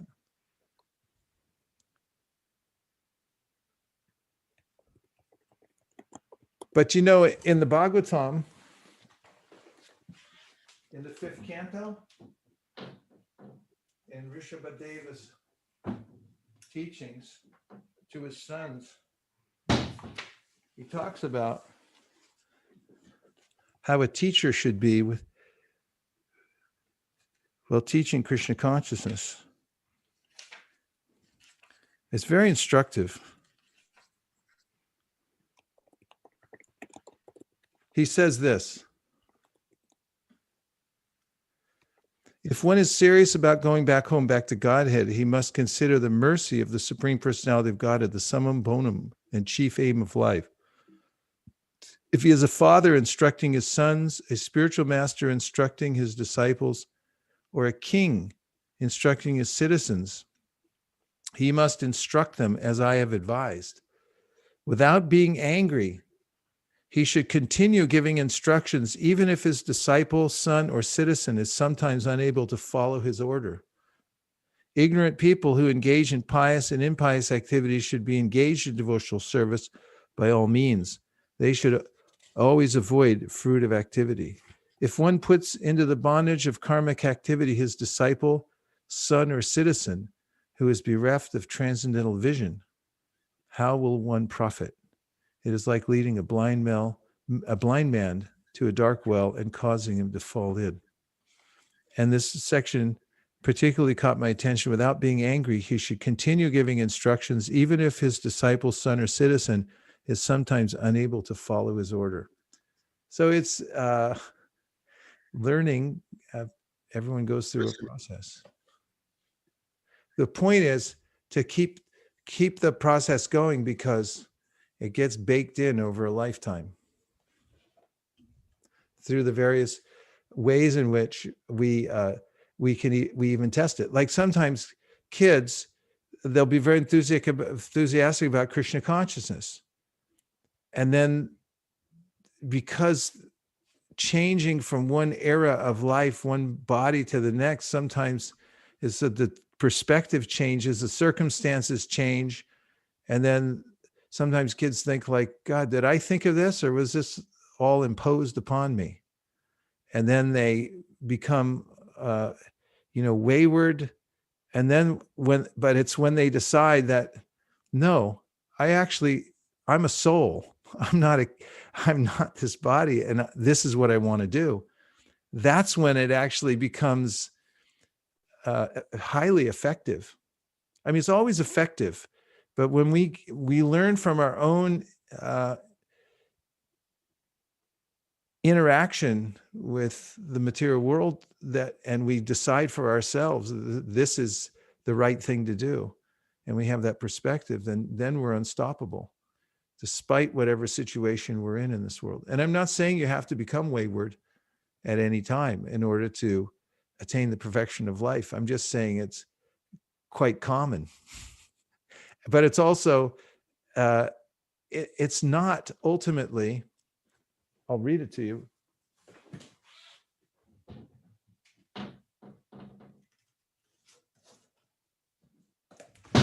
It's not ultimately, Prabhupada says, detrimental because of the power of devotional service. Just for your appreciation, just happened to be in this book. Okay. Devotional service to the Lord never goes in vain. Just at the right moment, the result of one's particular devotional service will come, even if one has no desire for it. The pure devotees do not wish any return from the Lord in exchange for their service. They do not make business exchanges with the Lord, but the Lord, out of his own accord, fulfills all desires of the devotees. It may appear that a devotee of the Lord is becoming poorer and poorer in terms of material prosperity, but factually he is not. The typical example is the Pandavas, the 5 brothers headed by King Yudhishthira, underwent all sorts of difficulties because of the conspiracy of their cousins, headed by Duryodhana. But in the long run, King Yudhishthira was enthroned by Lord Sri Krishna, and his enemies were vanquished. King Yudhishthira was never disturbed by all the calamities that overcame them, even though Lord Krishna was ever their companion. The Pandavas never prayed to the Lord for anything but his devotional service, and in due time, everything came out in favor of the devotees. A devotee, therefore, should execute his devotional services with full energy, endurance, and confidence. He should perform his scheduled duties. He should be pure in heart, and he should serve in association with devotees. All 6 of these items will lead the devotee to the path of success. One should not be discouraged in the discharge of devotional service. Failures may not be detrimental. They may be the pillars of success. One must have good faith in the regulative principles followed by the self-realized souls, and one should not be doubtful about the ultimate result of such devotional service. So, encouraging words. So we're at the end of our Kartik. Tomorrow, I think, is tonight or tomorrow the full moon? Tonight. Tonight is the full moon, and many moons come and go, but the Kartik moon is the most heartfelt, because we're it's a time when we take stock that we're giving our whole lives to Krishna, and one year after another goes by, and when those add up, then there's more and more possibility that one can make a complete success in life. So it's good to get on a roll and really add up the successes by just sticking to one service. So we have opportunity to excel more and more in what we're doing here together. Somehow we all landed on the Earth planet at the same time, and somehow or other we're all together in this one little place called Silicon Valley. And we have an opportunity to take this very brief situation that we're in right now and turn it into something that will be world renowned. I mean, it's already happening because of your hard work and dedication in many different ways, but it's just the beginning. And so on this Kartik day, we pray, dear Srila Prabhupada, dear Sri Chaitanya Mahaprabhu, dear Sri Sri Radha Madan Mohan, dear Sri Sri Lakshmi Nrsimhadev, if you so desire, please give us the intelligence and the vision to expand this kind of Silicon Valley in such a way that we can make it hospitable for people from all cultures to come and learn the science of Krishna consciousness. Please also let us expand book distribution from this place to fulfill the heart's desire of Srila Prabhupada to see book distribution on a level in which it is inundating the Earth planet with transcendental knowledge. Please let us develop all our programs here in exemplary ways. And please give us the heart to cooperate with one another and love each other in such a way that we can please you, the Supreme Personality of Godhead, Lord Chaitanya. Thank you for considering our request. All glories to Kartik 2020. Gaur Premanande Haribol. And so there may be an opportunity if anybody wants to also, we have, Molly, do we have opportunities for anybody who wants to sponsor Gitas still? Yes, Prabhuji. Today is the Purnima of the Kartik. So if anybody would like to sponsor, then we can take those sponsorships, Prabhu. Okay. And not only that, we can mention one other point about that sponsorship. Shraddha, you want to say something? Yes, Maharaj, thank you so much. So we have this year again, once again, we have this wonderful opportunity where Facebook is going to match $7 million on December 1st, which is their Thanksgiving Tuesday. And as we know, it's on a first come, first serve basis. So we have to be there bright at a little before 5 a.m. so that we can go through the process of making donation. And exactly at 5 a.m., we press the button so that it goes off. And so we have fundraisers set up for ISKCON of Silicon Valley and also for PLA. And I think Surkun Prabhu has already sent an email out on ISKCON General with the details for that. And the other one will follow soon. So yeah, so this is an opportunity for you. It's a double opportunity actually, because depending on your company's rules and regulations, you can donate at Facebook, and that way you line up for a chance to get your donation doubled. And because you're donating to ISKCON Silicon Valley, you can use that receipt and get it matched at your office as well. So we can make your donation go 3 times like that. So if you have more questions, you can feel free to contact Surkun Prabhu or Hari Siknathar Prabhu or myself or Balmukan Prabhu, or of course Malini Mataji and SKB Prabhu are there always. Thank you so much, Maharaj, for that. Thank you very much for organizing that. Thank you. I think it worked last year, didn't it? It did. Yes, we had some very good matching last year. Yeah. And so we're going to be on top of it so it gets online at the exact time when it's supposed to. And just as last year, they matched everything, I think, right? All the things that came in that day. Came in that day at that time. Yes, we had a very good success rate at that time. Yeah. Okay. All right. So this is just a gentle call out for anybody who wants to, and if you want to, pledge, you can, or you can go on to the Facebook. Just be aware that it's going to happen on Tuesday morning, right? Yes, Maharaj. Tuesday morning, 5 a.m. Pacific Standard. And we're going to try to raise the full 7 million, is it only? Yes. We'll try to raise the full 7 million there and try to make it 14 million if we can. Is that good? Sounds good. Why not? Very good. All right. Okay.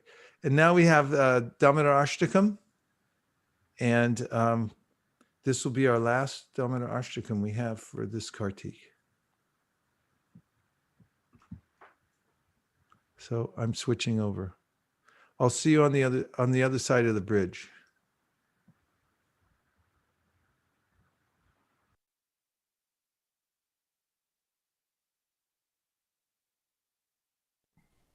Also, Vaisesika Prabhu, Yes. may we request devotees to show their altars if possible? What's that? I'm sorry? May we show the altars? Yes. Can you hear me now? Oh, is that Hansapriya? Yes, Hare Krishna Prabhu. I was wondering if devotees would like to show their altar so we can also get the different darshan. I'd love that. Okay, thank you, dear. If you can show your altar. Thank you, Hansapriya. Thank you, Prabhu. Where's Krishna Balaram? They're all set for you. I had a feeling. Nama Om Vishnu Padaya Krishna Prishtaya Bhutale Srimate Bhaktivedanta Swami Namine Namaste Saraswati Deve Gauravani Pracharine Nirvishesha Shunyavari Paschatya Deshatarne.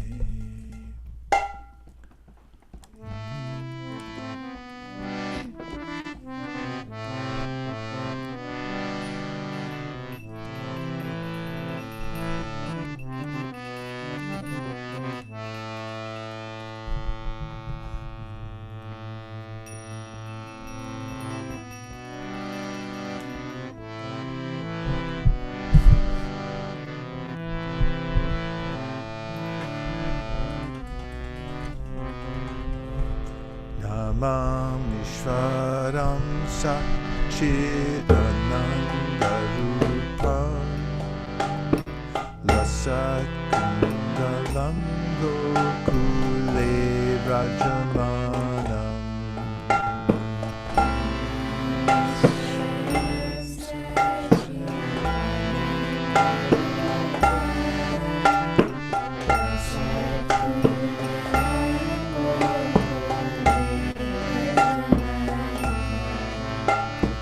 Yashoda Bioluka Ladavamana Param Vishtam Bhatyanta Todrutya Gopya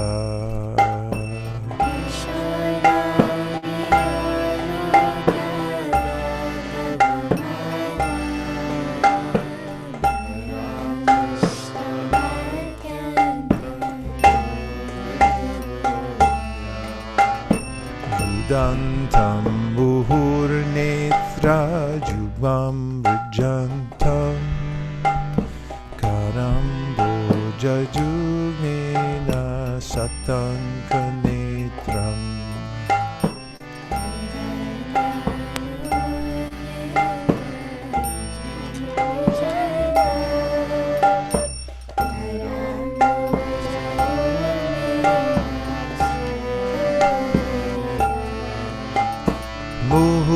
Shashakam Patrirekam Kakanta Stitagraivam Damodaram Bhaktibadham Shashakam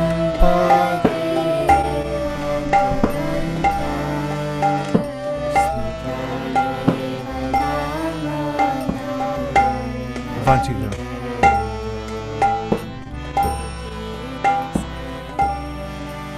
Closer if you can.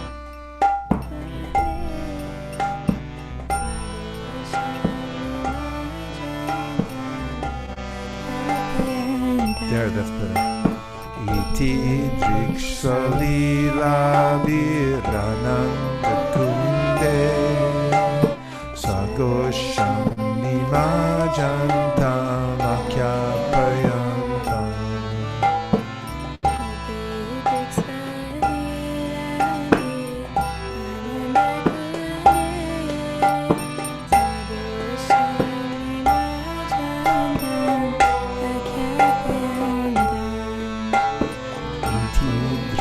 Salila Bhirananda Kunde Swagosham Nimajanta Akyapayanta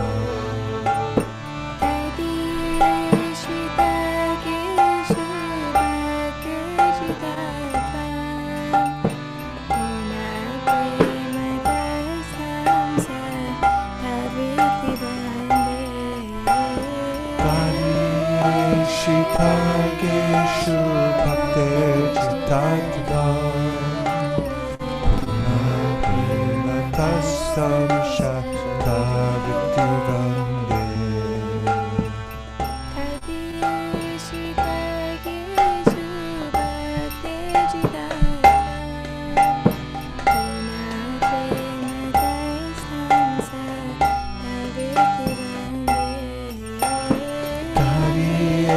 Shitageshu Bhaktir Chitattvam Purnima Rohini.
Raktaisha Govya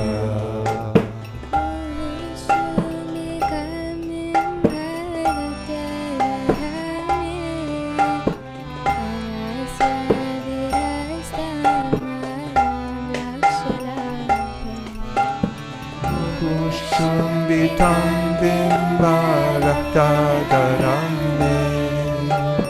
Manasya Virasta Alam Dakshalabhai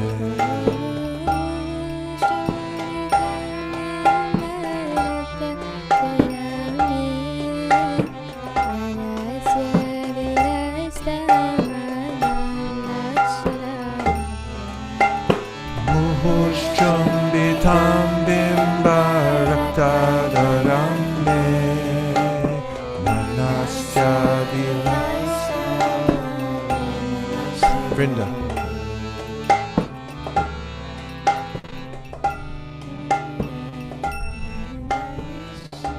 Closer.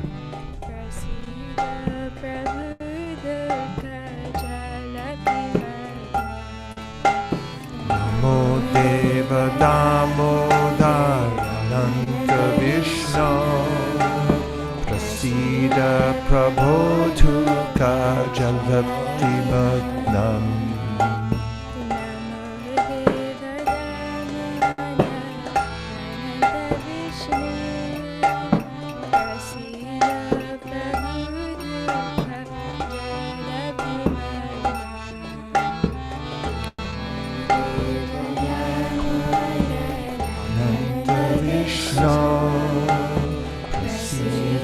Prabho Tuka Jalapti Magnam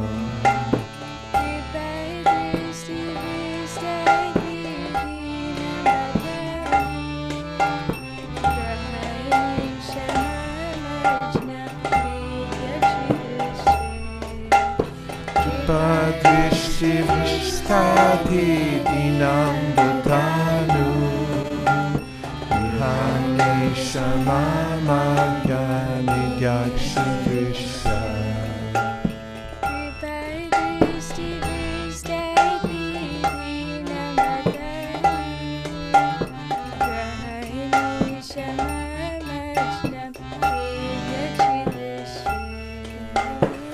Padrishti Vrishyati Dinam Vatanu Grihane Shamamagya Anushri.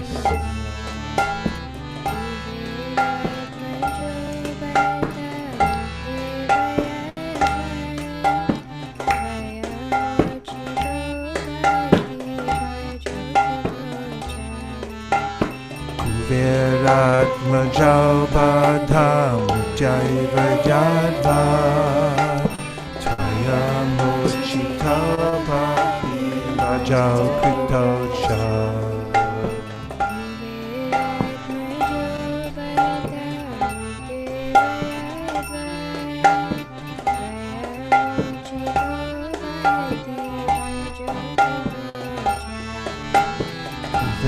Viratmajau Badham Jaiva Yadva Tvayamochita Bhakti Bhajau Kritocha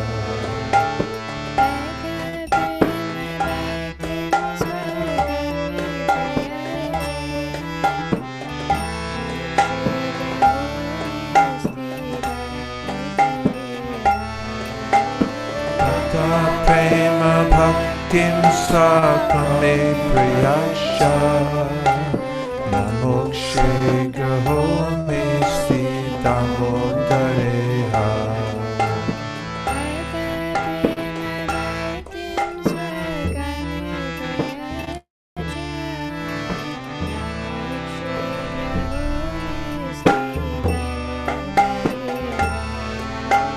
Tata Prema Bhaktim Sakam Me Priyascha Namokshe Graho Shivata Namaste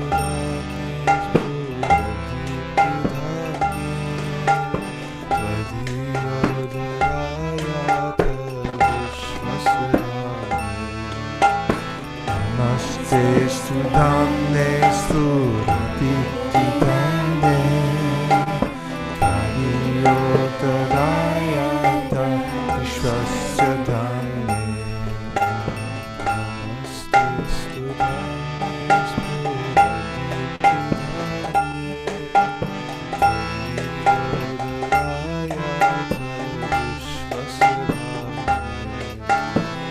Namaste Sudhamne Surati Dhamne Karyotarayata Vishwasya Dhamne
Hare Rama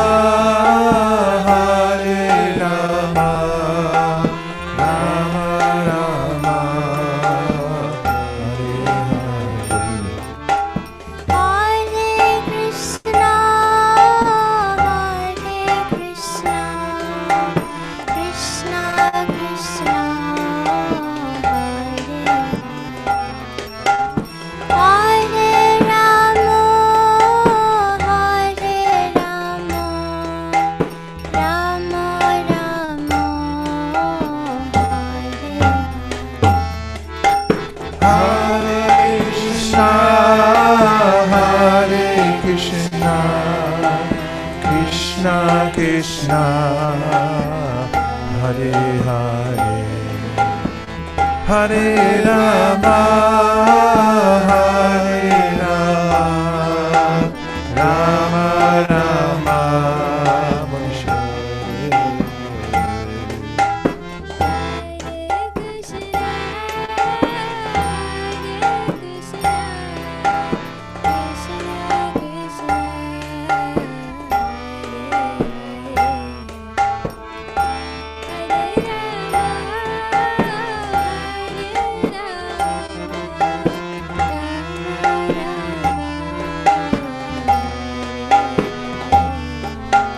Hare Krishna, Hare Krishna, Krishna Krishna, Hare Hare, Hare Rama, Hare Rama, Rama Rama, Hare Hare.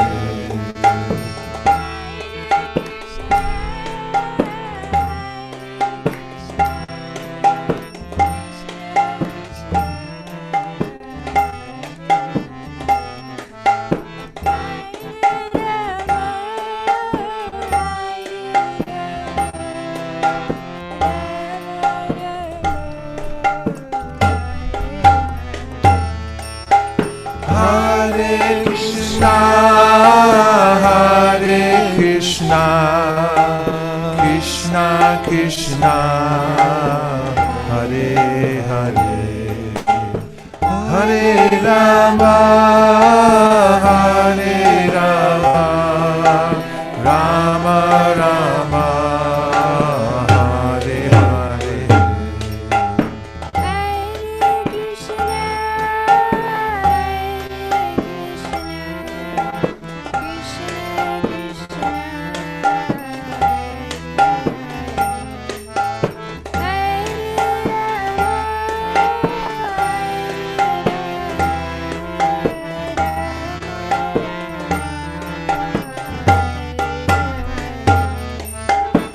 Hare Krishna, Hare Krishna, Krishna Krishna, Hare Hare, Hare Rama, Hare Rama, Rama Rama, Hare Krishna, Hare Krishna, Krishna Krishna, Hare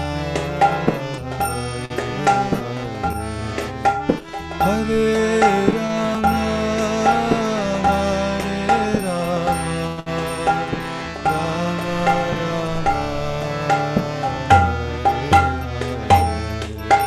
Hare Krishna, Hare Krishna, Krishna Krishna, Hare Hare, Hare Rama, Hare Rama, Rama Rama, Hare Hare.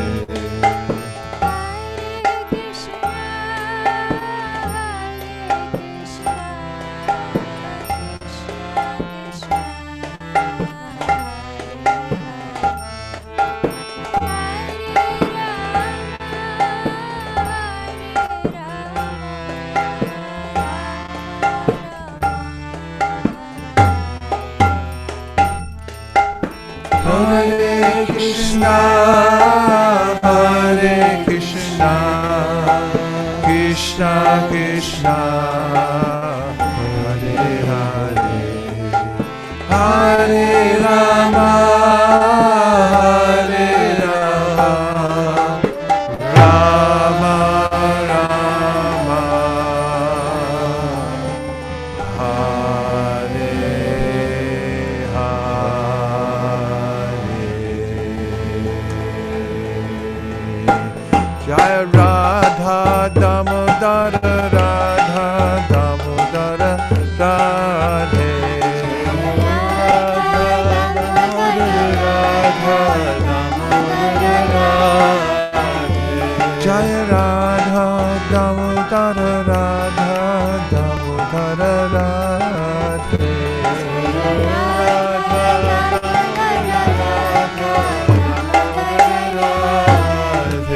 Hare Krishna, Hare Krishna, Krishna Krishna, Hare Hare, Hare Rama, Hare Rama, Rama Rama, Hare Hare.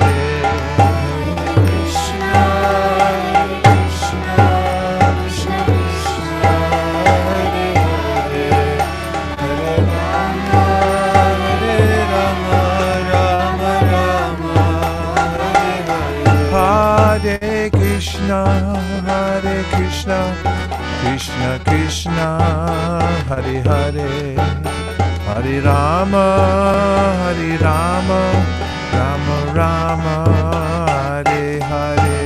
Hare Krishna, Hare Krishna, Krishna Krishna, Hare Hare, Hare Rama, Hare Rama, Rama Rama,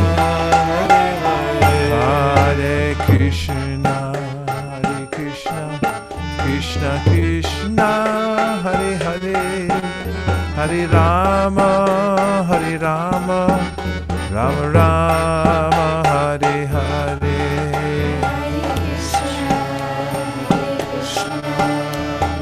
Krishna, Hare Hare, Hare Rama, Hare Rama, Rama Rama, Hare Hare. Hare Krishna, Krishna Krishna, Hare Hare, Hare Rama, Hare Rama, Rama Rama, Hare Hare.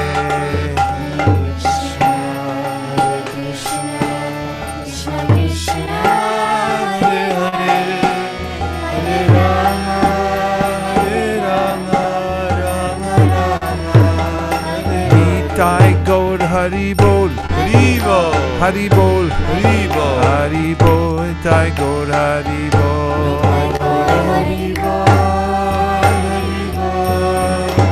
Hari Bol, Hari Bol,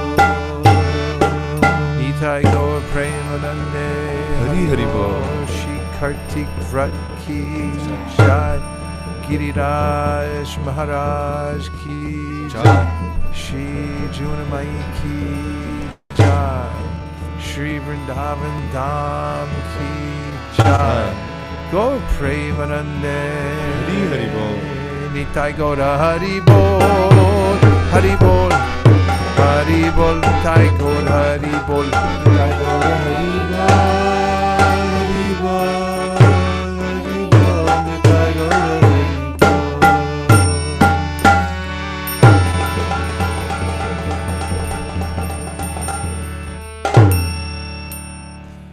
Yeah, Manjula Kanta said it all here. She said the last day of Kartik is always bittersweet.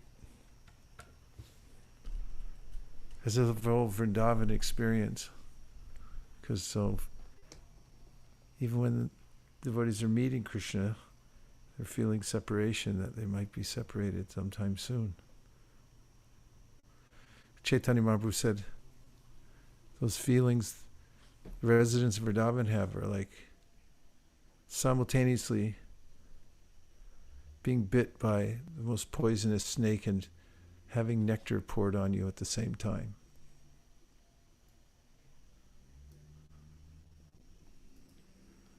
So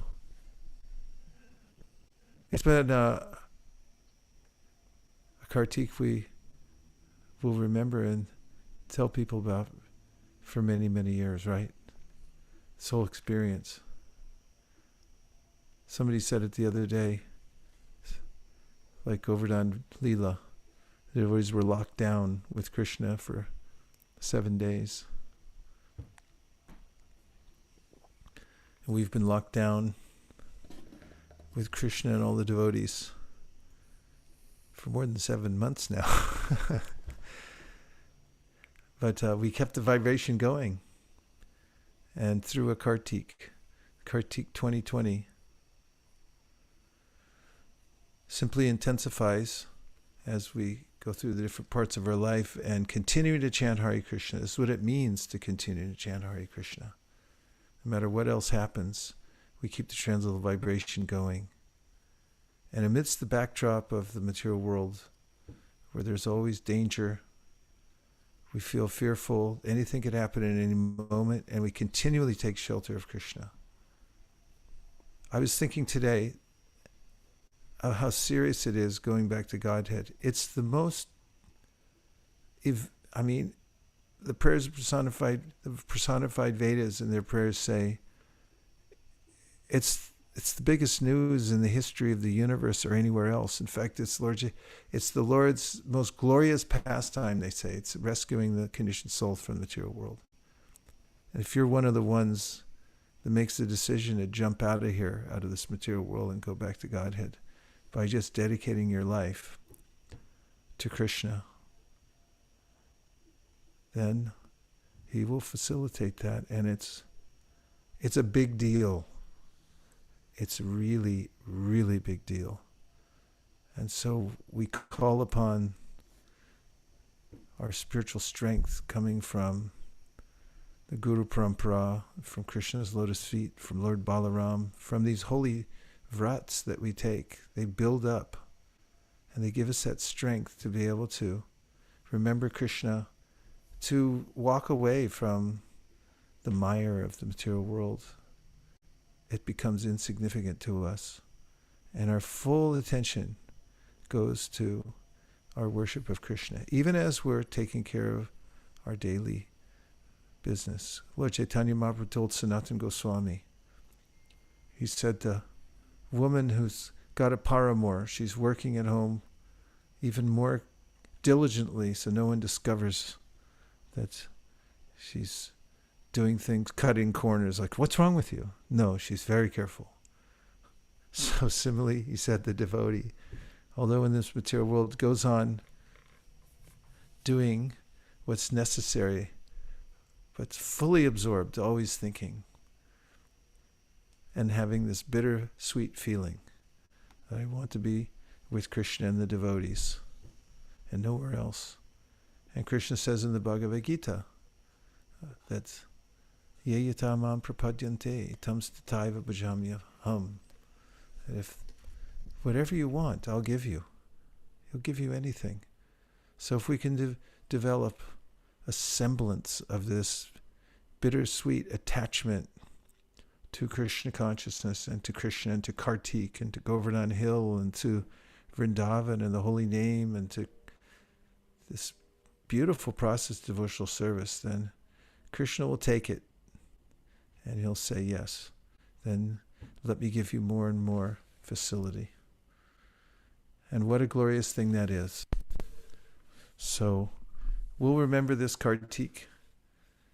And it's sometimes, we know in Vrindavan, devotees had to perform, Nanda had to perform Krishna's name-giving ceremony in a cowshed, so no one would know. It was very simple. There's no special audience there or anything like that. It was all secret. And when things are in a dire situation, then the Krishna consciousness becomes even sweeter in that backdrop.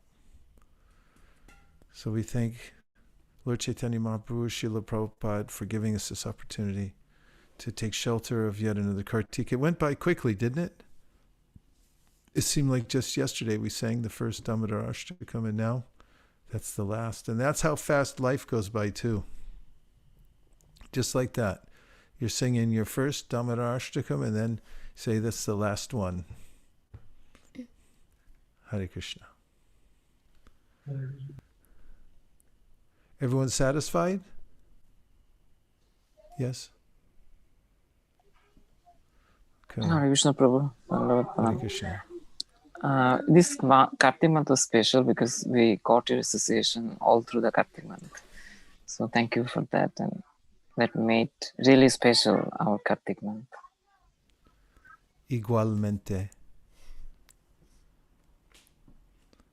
Same to you. It was very special for me also. Anyone else? Kartik reflection. See if I can drag this on a little bit. Yeah, go ahead. Krishna Guru Maharaj, Dandavat Pranam. Hare Krishna. And Guru Maharaj, just to report that in 4 hours from now, my niece, my sister's daughter, is having her wedding in rather 3 hours and 40 minutes or 4 hours almost. And with your blessings and Krishna, Sri Radha Madan Gopal of Nasik, Mercy, we have distributed 61 Srimad Bhagavad Gita in the marriage. Haribo. Jai. Now that's an auspicious marriage. When there's book distribution going on at the same time. What is her name? Her name is Priyanka. Dear Srila Prabhupada, dear Sri Chaitanya Mahaprabhu, please And make Jai. Priyanka and Jai. Jai. Priyanka and Jai's wedding fully auspicious, and may everyone who attends become a pure devotee and go back to Godhead. Hare Krishna. Gaur Premanande Haribo.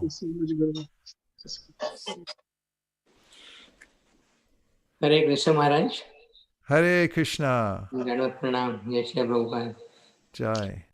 Maharaj, in this auspicious month of Kartik, wanted to give an update from Google on behalf of all the ISV employees working at Google. So that includes Bal Mukund Prabhu, Mayank Prabhu, and few other devotees. So Google usually has this, as part of holiday season, they used to give some $400 coupons to all the employees. Earlier it was they would buy anything for themselves, but now they have a program where we can donate it to any of our charity. So this program, especially led by Mayank Prabhu and Bal Mukund Prabhu, we set up ISP pages like we did last time. I mean, we already have all the facility in Benavity. So, we requested and reached out to Google employees to give those $400 to this charity.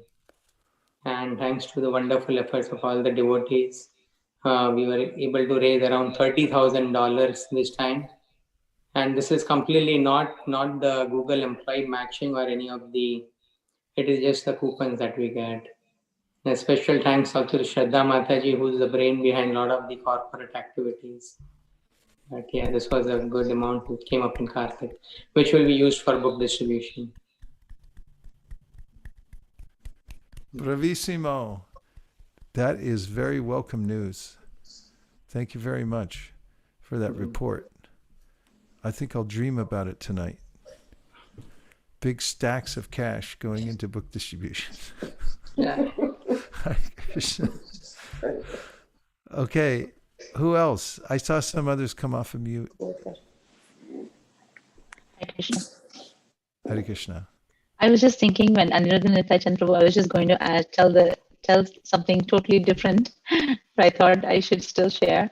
I was just thinking that every year you spend maybe, I don't know how many years, maybe 20, 30 years you've been going to Vrindavan every year. And I was just thinking it's very nice for us to have your association. But I was also feeling that how much you must be missing Vrindavan. I have not been there during Kartik to Vrindavan, not even 1 year. But I hope someday I will. But I was just thinking about personally all the devotees who go. He was really missing Vrindavan.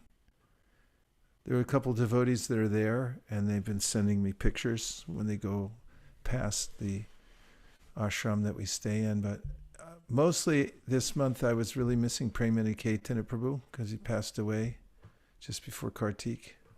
And I'm always with him at Kartik. He drives me from his house in Delhi and back. And it was I was really affected by it.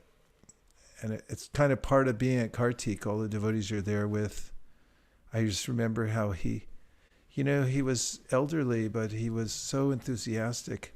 When he wanted to do some service and he got into book distribution. And do you remember on the old road back from Vrindavan where it used to go by that stop that all the trucks stop at, that place where you get roti? Hari Om Daba. It's Hari Om Daba. The road bypasses nowadays, so I don't know who goes there anymore, but, Premanikeetana. his indomitable spirit, he got one of his assistants from his house, and they got these big old chunky, tables, and they set him up at Hari Om Daba. And he was out there in all the weather and smoke and everything like that, distributing books from that table. So sincere. He's tried so many ways he did just to do service. Yeah, this would have been year 20, staying at Govardhan, and he really missed it. But separation makes the heart go fun, and having an opportunity to be in this is very special for all of us to be together. Prabhu, I also wanted to mention that Srinivas Jagannath Prabhu left his body yesterday morning. Preeti Vilasni Mataji's Prabhuji, they were in ISV and they did a lot of service, helped in Sunday school, and Mataji is still coordinating Radha Madan Mohan's Rajbhog. So seeking your prayers, he was actually just offering to the deities. He offered the bhoga, he took the bhoga out, and then he was washing the plates, and he just collapsed on the floor and passed away. So they don't know what is the cause. They're still finding. So need your prayers, Prabhu. Srinivas Jagannath and Prabhu Ki Jai, we pray to Shri Radha Madan Mohan that he has shelter at their lotus feet, and for his whole family that they find solace in the fact that it was during Kartik and he was doing deity worship, and he was a great soul, always engaged in service. May their hearts heal very quickly. And the cause of leaving the body is there's a time frame for every single body. And when it runs out, then you have to leave.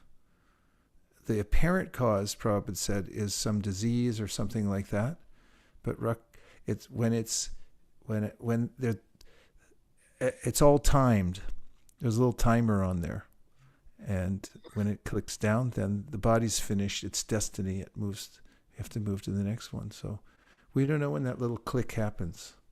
That's why Krishna tells us to be serious about the process. It's no joking around. Okay. Vaisesika Prabhu, I wanted to share something from Please. the weekend book distribution. So on the Black Friday, I did not go, but Prabhu and Ramesh Prabhu and their daughter, little Geeta, 3-year-old, they went around in my neighborhood to drop off the package, the gift package. And I got a text message yesterday saying that one of the Flickr's doggy friend's mom, she loved the book. And she also messaged me saying that my daughter can't stop reading. Wow. So it just made me feel like it was worth it. And then this evening, while we were listening, we were trying to get into the evening program, and our doorbell rings. So open the door, and I said, "Oh, you guys left the gift package for yesterday. Here is a gift for you guys." So she comes and drops a gift bag on our doorknob. Oh.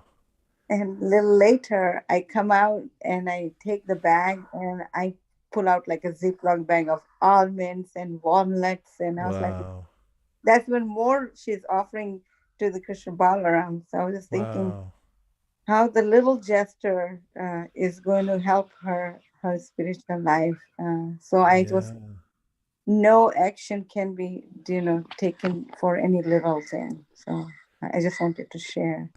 Thank you for sharing that. Prabhupada writes in the Nectar of Instruction that the Dati Pratiganati, sharing gifts, accepting gifts, it's how the Krishna conscious movement was started, and the whole purpose, giving gifts, accepting gifts. He said that the whole Krishna conscious movement has started and is going on because of this system. It's very sweet. Prabhu, I would like to share something as well, Prabhu. After I placed all the books at the doors, some people actually responded back to me as well. And there is one lady on the street who has actually a best rosemary plant in her home. And I always used to pick that rosemary to offer to make some pasta or something for the deities. And when I gave the gift and then when I was going for a walk, she was telling me that, thank you so much for giving such a nice gift. And I then revealed to her saying that, your rosemary is very nice. It's very fragrant. She said, take it as much as you want, for as long as you want, and another lady, she was telling me that she's a yoga instructor. I did not know. She has a car. I think her husband is a carpenter. They have a wood shop. And I thought she was by profession, she was a carpenter. She later revealed that she's actually a yoga instructor. But because of pandemic, everything is closed. So now she's trying to release her stress by doing some woodwork. And then she said, this is so timely that you give me this book on yoga meditation. I've never read Bhagavad Gita. And she said that she will actually share it with our other yoga teachers as well. And everybody who, when I was going and giving, I only covered the inner circle of my neighbors. And there are so many more people whom actually I can give it as a gift.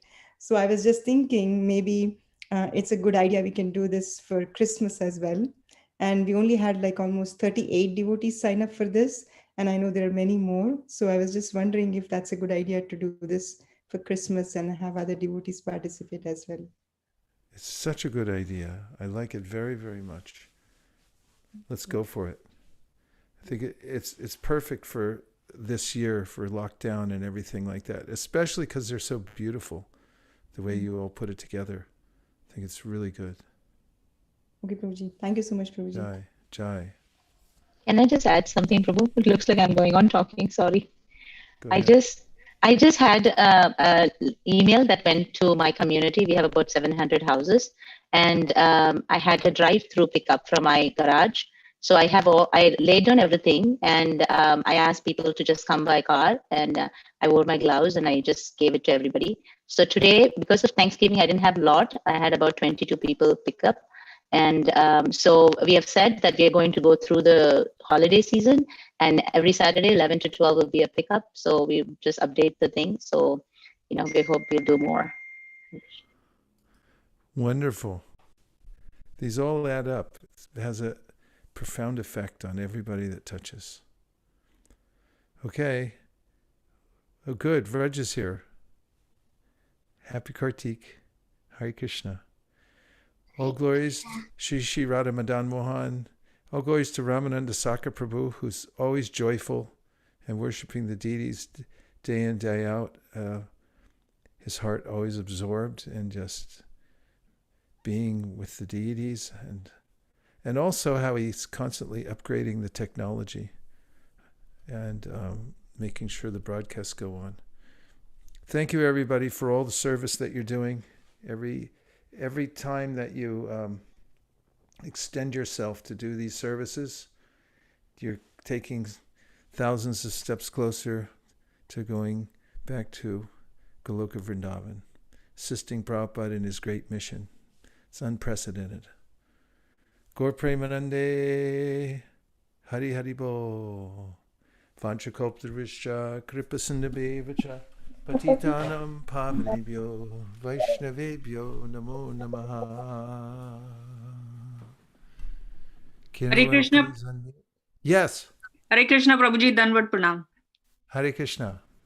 Prabhuji, we do Damodarastakam during the Kartik month. Can we also do it otherwise? Yes. That's we can do it, right? It's not like that it can. No, it is. It's fine. Okay. It's okay. It's from the Padma Purana. It's a beautiful song about Krishna. You could do it eternally. And it's a good sign that you got attached to it and you don't want to stop. Yeah. That's the perfection of your chanting, that you don't want to stop ever. So feel free to enter into that mood. It just becomes more and more special at Kartik, but it'll remind you of this time always. Hare Krishna. Hare Can everyone please unmute and say Hare Krishna? Hare Krishna. Hare Krishna. Hare Krishna. Hari Hari Bol. Hare Krishna. Hari Hari Bol. Hare Krishna. Hare Krishna. Raja Devi ki jai. Hare Krishna. Hare Krishna. Ki jai.